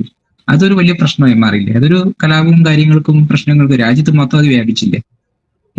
ഇവർക്ക് ശരിക്കും ഒരു തെറ്റ് പറ്റിയിട്ടില്ലേ? സംഭവം ഉള്ളതാണെങ്കിലും സമൂഹത്തിന് ഇപ്പൊ അത് കൊടുത്തത് ഒരു അത് ബിസിനസ് വേറൊരു മാർക്കറ്റിലേക്ക് സബ്ജക്റ്റാ, പോയിട്ട് അതായത് അതിനെ വേറൊരു വലിയ സബ്ജക്റ്റാ.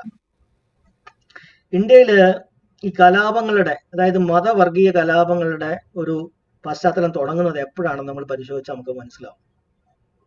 ഇന്ത്യ ജനാധിപത്യം ആകാൻ പോയപ്പോഴാണ് ഈ പ്രശ്നം തുടങ്ങുന്നത്. അതിനു മുമ്പ് ഒരു പ്രശ്നമില്ലായിരുന്നു. രാജഭരണമുള്ള സമയത്ത് ഇതുപോലെ കലാപങ്ങളുടെ പരിപാടിയില്ല. എല്ലാം കഴിഞ്ഞ് ബ്രിട്ടീഷുകാർ വരുമ്പോഴും കലാപങ്ങളില്ല. ഈ ജനാധിപത്യം വരുന്ന സമയമാകുമ്പോഴാണ് ഈ പ്രശ്നം ഉണ്ടാകുന്നത്. കാര്യം എന്താന്ന് പറഞ്ഞു കഴിഞ്ഞാൽ, ഈ സവർണ സമൂഹം അവരൊരു ചെറിയ ന്യൂനപക്ഷമാണ്, 15% ഉള്ളൂ. അവരെന്നും തനിയെ നിൽക്കാൻ ഇഷ്ടപ്പെട്ടിരുന്ന, മറ്റാരുമായിട്ടും തൊടാതെ പിടിക്കാതെ അകറ്റാതെ അങ്ങനെ രാജാവിൻ്റെതായിട്ടുള്ള സപ്പോർട്ടും ഒക്കെ വാങ്ങിച്ച് ബാക്കിയുള്ള ആൾക്കാരെ എല്ലാവരെയും അടിമകളാക്കി വെച്ച് അവരെ കൊണ്ടിങ്ങനെ കാര്യങ്ങളൊക്കെ ചെയ്ത് സുഖിച്ച് ജീവിച്ചുകൊണ്ടിരുന്ന ഒരു കാലമായിരുന്നു. ജനാധിപത്യം വന്നപ്പോഴത്തേക്കാണ് പ്രൊട്ടക്ട് ചെയ്യാൻ ഒരു രാജാവും ഇല്ല, എല്ലാവരും പോവുകയാണ്, ഇനി തെരഞ്ഞെടുക്കുന്നവർ മാത്രമേ അധികാരത്തിൽ കയറത്തുള്ളൂ. അങ്ങനെ നോക്കിയപ്പോൾ അവർക്ക് ഭൂരിപക്ഷം ഉണ്ടാക്കണം. ഭൂരിപക്ഷം ഉണ്ടാക്കാൻ നോക്കുമ്പോഴത്തേക്ക് ഇവരുടെ ഗ്രന്ഥത്തിനകത്ത് മുഴുവൻ എഴുതി വെച്ചിരിക്കുന്നത് മുഴുവൻ എല്ലാവരെയും അകറ്റി ദൈവം തന്നെ ആൾക്കാരെ പലതായിട്ട് ഉണ്ടാക്കിയെന്നൊക്കെ പറഞ്ഞ് എഴുതി വെച്ച് എസ്റ്റാബ്ലിഷ് ചെയ്ത് സ്ഥാപിച്ചു വെച്ചിരിക്കുക. വേദങ്ങളിനകത്ത്, പുരാണങ്ങൾക്കകത്ത്, ഇതിഹാസങ്ങൾക്കകത്ത്, ബ്രാഹ്മണങ്ങൾക്കകത്ത്, ആരണ്യങ്ങൾക്കകത്ത്, സ്മൃതികൾക്കകത്ത്, ശ്രുതികൾക്കകത്ത് എല്ലാം ഈ പറയുന്ന ഡിവിഷൻസ് ഉണ്ടാക്കി വെച്ചിരിക്കുക. തൊടാൻ പാടില്ല, എടുക്കാൻ പാടില്ല, അവരുമായിട്ട് മിണ്ടാൻ പാടില്ല, അവർക്ക് ഭൂമി കൊടുക്കാൻ പാടില്ല, വിദ്യാഭ്യാസം കൊടുക്കാൻ പാടില്ല എന്നൊക്കെ പറഞ്ഞ് എഴുതി വെച്ചിരിക്കുക. ഈ ആൾക്കാർ ഇനി അവരെ എല്ലാരെയും കൂടെ കൂട്ടി എങ്ങനെ ഇവർക്ക് ഭൂരിപക്ഷം ഉണ്ടാക്കാൻ പറ്റും? ജനാധിപത്യം വന്ന തെരഞ്ഞെടുപ്പ് വന്നു കഴിഞ്ഞാൽ ഈ 15% പഞ്ചായത്ത് മെമ്പർ പോലും ആകാൻ പറ്റുകയില്ല. അത് അവർ വളരെ ഞെട്ടലോടുകൂടി മനസ്സിലാക്കി. പിന്നെ ഇവർക്കുള്ള ഓപ്ഷൻ എന്നാന്ന് പറഞ്ഞാൽ അകറ്റി നിർത്തിക്കുന്ന ആൾക്കാരെ എങ്ങനെയും കൂടെ ചേർക്കണം. പക്ഷെ ഈ ഗ്രന്ഥങ്ങൾ ഇനി എഴുതി തിരുത്തി മാറ്റാൻ പറ്റുമോ? അതൊട്ട് പറ്റത്തുമില്ല. ഗ്രന്ഥങ്ങളിനകത്ത് എഴുതി വെച്ചൊക്കെ അങ്ങനെ ഇരിക്കുക. ആ പേരും പറഞ്ഞ് പിടിച്ചു മാറ്റി എടുത്തുകൊണ്ട് പോയ ഭൂമിയും കാര്യങ്ങൾ തിരിച്ചു കൊടുക്കും, അതും കൊടുക്കുകയില്ല. പക്ഷെ ഏതെങ്കിലും കാരണം വെച്ചാൽ ആൾക്കാരെ കൂടെ നിർത്തുകയും വേണം, എന്നാലേ ഭൂരിപക്ഷം കിട്ടത്തുള്ളൂ. എന്ത് ചെയ്യും? ഈ ഗ്രന്ഥത്തിനകത്ത് പറയുന്നുണ്ടോ എല്ലാ ആൾക്കാരും കൂടെ ഒരു ആണിൽ നിന്നും പെണ്ണിൽ നിന്നും ഉണ്ടായെന്ന് പറയുന്നുണ്ടോ? ഇല്ല. അപ്പൊ ആ പേര് പറഞ്ഞ ആൾക്കാരെ കൂടെ നിർത്താൻ പറ്റത്തില്ല. പിന്നെ ഒരേ ഒരു വഴിയേ ഉള്ളൂ, ഏതെങ്കിലും ഒരു ശത്രുവിനെ പൊതു ശത്രുവിനെ ഉണ്ടാക്കുക എന്നുള്ള. അതുവരെ സമാധാനമായിട്ട് കഴിഞ്ഞുകൊണ്ടിരുന്ന ആൾക്കാരാണ് ഇന്ത്യയിൽ. അപ്പൊ പിന്നെ ഈ ആൾക്കാരെ കൂടെ കൂട്ടാൻ വേണ്ടിയിട്ട് ആദ്യം അമ്പലങ്ങൾ തുറന്നു കൊടുത്തു, അതുപോലെ മറ്റു കാര്യങ്ങളെല്ലാം തുറന്നു കൊടുത്തു, ശുദ്ധിപ്രസാദം നടത്തിയ ആൾക്കാരെ കൂടെ. പക്ഷെ എന്നാലും അതിനകത്തുള്ള ഗ്രന്ഥത്തിനകത്ത് പറഞ്ഞിരിക്കുന്ന കാസ്റ്റുകളും വർണ്ണങ്ങളും ഒക്കെ അവിടെ തന്നെ ഉണ്ട്, അതൊന്നും മാറ്റിയിട്ടില്ല. ഈ കേരളത്തിൽ 1936 ക്ഷേത്രപ്രവേശ വിളംബരം വരുമ്പോഴും ഈ വേദങ്ങൾക്കകത്തുള്ളതും പുരുഷ സൂക്തത്തിനകത്തുള്ളതും ഭഗവത്ഗീതയ്ക്കകത്തുള്ളതും രാമായണത്തിനകത്തുള്ളതും മഹാഭാരതത്തിനകത്തുള്ളതും ബ്രാഹ്മണങ്ങൾക്കകത്തുള്ളതും ആരണ്യങ്ങൾക്കകത്തുള്ളതും ഉപനിഷത്തിനകത്തുള്ളതും പിന്നെ പുരാണങ്ങൾ ശ്രുതിക്കകത്തുള്ളതുമായിട്ടുള്ള വർണ്ണജാതി വ്യവസ്ഥകളിലൊന്നും ഒരു മാറ്റം വരുത്തിയിട്ടില്ല. അതിനൊന്നും അമെൻഡ് ചെയ്തിട്ടല്ല ഈ ആൾക്കാരെ കൂടെ കൂട്ടിയത്.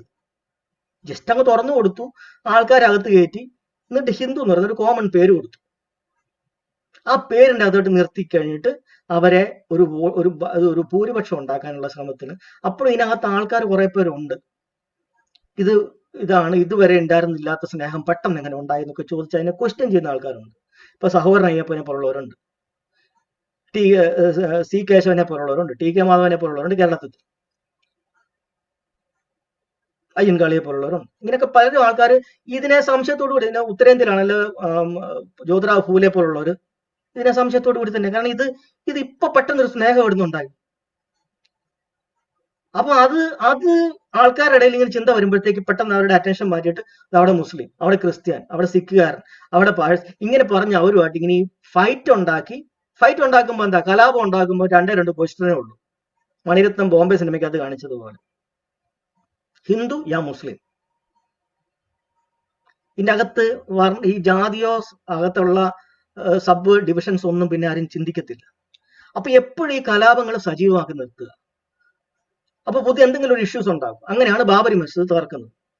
ഈ ബാബരി മസ്ജിദ് തകർക്കുന്നു അവർ പറയുന്ന പോയിന്റ്, പണ്ട് ബാബർ വിഹാരങ്ങൾ തകർത്തു അല്ല അമ്പലങ്ങൾ തകർത്തു എന്നാ പറയുന്നത്. അങ്ങനെ നോക്കുകയാണെങ്കിൽ ബുദ്ധന്റെ ആൾക്കാർ ഇന്ത്യയിലുള്ള മുഴുവൻ ആൽത്തറയും കുളവുള്ള എല്ലാ സാധനങ്ങളും തിരിച്ചു പിടിക്കേണ്ടതാണ് ബ്രാഹ്മൺസിൽ നിന്ന്.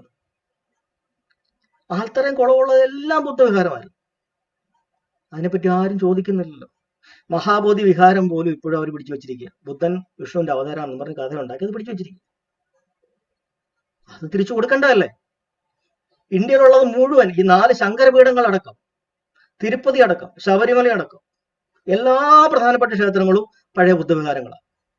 അത് മുഴുവൻ എടുത്തുകൊണ്ട് ഹൈജാക്ക് ചെയ്തുകൊണ്ട് പോയതാണ്. ആരും ചോദിച്ചിട്ട് ബഹളം ഉണ്ടാക്കുന്നില്ലല്ലോ.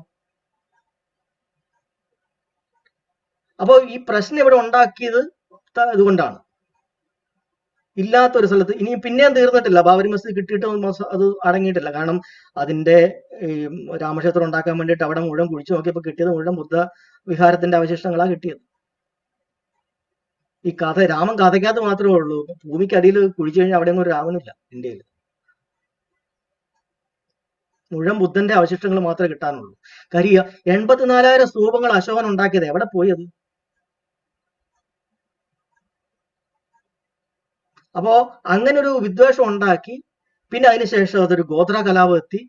പിന്നെ അതിനുശേഷം അത് ഗുജറാത്ത് കലാപമായി, മുസഫർനഗർ കലാപമായി, മക്ക മസ്ജിദായി, മലേഗാവായി.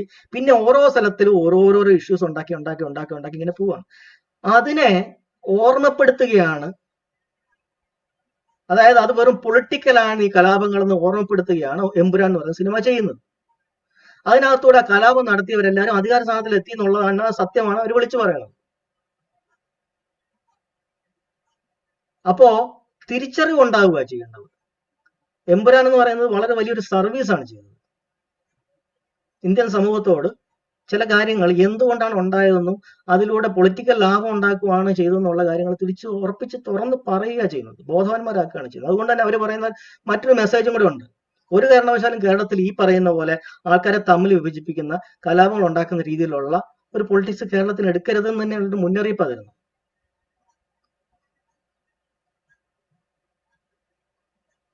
അപ്പൊ നമ്മൾ ഇതിന്റെ മൊത്തം നാളുവഴികൾ നോക്കണം. അല്ലാതെ പെട്ടെന്ന് അവസാനം ഉണ്ടായ ഒരു എപ്പിസോഡ് മാത്രം നോക്കിയാൽ പോരാ. നമ്മളെ ചുറ്റും നമ്മളെപ്പോഴും കാണുന്നുണ്ട് ഈ വർണ്ണവും വംശവും ജാതിയും പറഞ്ഞിട്ടുള്ള അതിശയങ്ങൾ ഇഷ്ടം പോലെ കാണുന്നുണ്ട്. ഇതൊക്കെ ആരാണ് ഈ പറയുന്നത്? ഹിന്ദുവാണെന്ന് പറയുന്ന ആൾക്കാരുടെ ഇടയിൽ തന്നെയാണ് ഈ പറയുന്ന ജാതി വ്യവസ്ഥയും ജാതിയുടെ പീഡനങ്ങളും ജാതിയുടെ ആയിട്ടുള്ള അധിക്ഷേപങ്ങളും വിവേചനങ്ങളും ഒക്കെ ഉണ്ടാകുന്നത്. അതിനകത്തൊന്നും വേറെ ആരും പാർട്ടികളല്ല. ഈ പറയുന്നത് നമ്മൾ കഴിഞ്ഞ ഇടയിൽ തന്നെ കണ്ട കൂടൽമാണിക്യ ക്ഷേത്രത്തിന്റെ ആയാലും ഗുരുവായൂരായാലും ചെട്ടികുളങ്ങര ക്ഷേത്രമായാലും എല്ലായിടത്തും തന്നെ നടക്കുന്നു.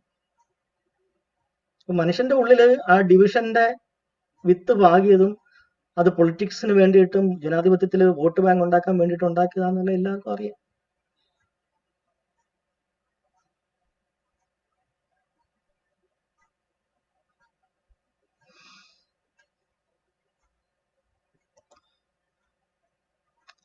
രണ്ട് മിനിറ്റ് കൂടെ ഉള്ളൂ.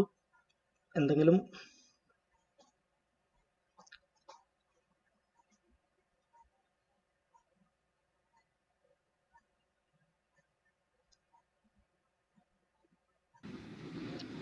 സാറേ 2 മിനിറ്റ് കൊണ്ട് തീരുമാനം. സിനിമയുടെ കാര്യമല്ല, ഞാനിപ്പോ സാറ് പറഞ്ഞ ആ ഒരു ടോക്കിന്റെ ബേസിൽ അപ്പൊ നമ്മളിപ്പോ അതിന്റെ ഒരു സമ്മറി എന്ന് പറഞ്ഞാല് നമ്മുടെ ഈ ഒരു സീക്വൻസ് ആണോ സെൻസേഷൻ, ചിന്ത, ഫീലിംഗ്, അതാണ് അതിന്റെ ഒരു സീക്വൻസ് എന്ന് പറയുന്നത് അല്ലെ? വസ്തു അതിൽ നിന്നുണ്ടാകുന്ന ഒരു ചിന്ത, സെൻസേഷന് ശേഷമാണ് റിയാക്ഷൻ ഉണ്ടാവുന്നത്. അപ്പൊ ആദ്യം അറിയുന്നു, അത് പല രീതിയിലുള്ള കാര്യങ്ങൾ കൊണ്ട് അറിയുന്നു. അറിയുന്നതിന് ശേഷം പിന്നീട് പിന്നെ അത് ഒരു ചിന്തയുടെ ചിന്തയിലേക്ക് എത്തുന്നു. ചിന്തയിലേക്ക് എത്തുന്നതിന് ശേഷം ശരീരത്തിൽ ഫീലിംഗ് ഉണ്ടാവുന്നു. ഫീലിംഗിന് ശേഷമാണ് നമ്മുടെ റിയാക്ഷൻ വരുന്നത്. നമ്മുടെ മനസ്സ് റിയാക്ട് ചെയ്യുന്നത് നമ്മുടെ മനസ്സിന് ശരീരത്തിൽ ഉണ്ടാകുന്ന ഫീലിങ്ങിനോടാണ്. അതാണ് നമ്മൾ അറിയേണ്ടത്. ഇപ്പൊ 1 മിനിറ്റിനുള്ളിൽ തീരും. അപ്പൊ ഇന്ന് വന്ന എല്ലാവർക്കും, കേട്ട എല്ലാവർക്കും, അഭിപ്രായം പറഞ്ഞവർക്കും, ചോദ്യം ചോദിച്ചവർക്കും എല്ലാവർക്കും നന്ദി. പ്രാക്ടീസ്, നമ്മുടെ 13ാമത്തെ സെഷനിലെ പ്രാക്ടീസ് എല്ലാവരും ചെയ്യുക. നാളെ നമുക്ക് വീണ്ടും കാണാം. നാളെ മിക്കവാറും നമ്മൾ പ്രാക്ടീസ് തന്നെയായിരിക്കും ചെയ്യുന്നത്. അപ്പൊ എല്ലാവർക്കും ഒരിക്കൽ കൂടി നന്ദി, നമസ്കാരം. Thank you sir. Thank you sir. Thank you sir, thank you so much.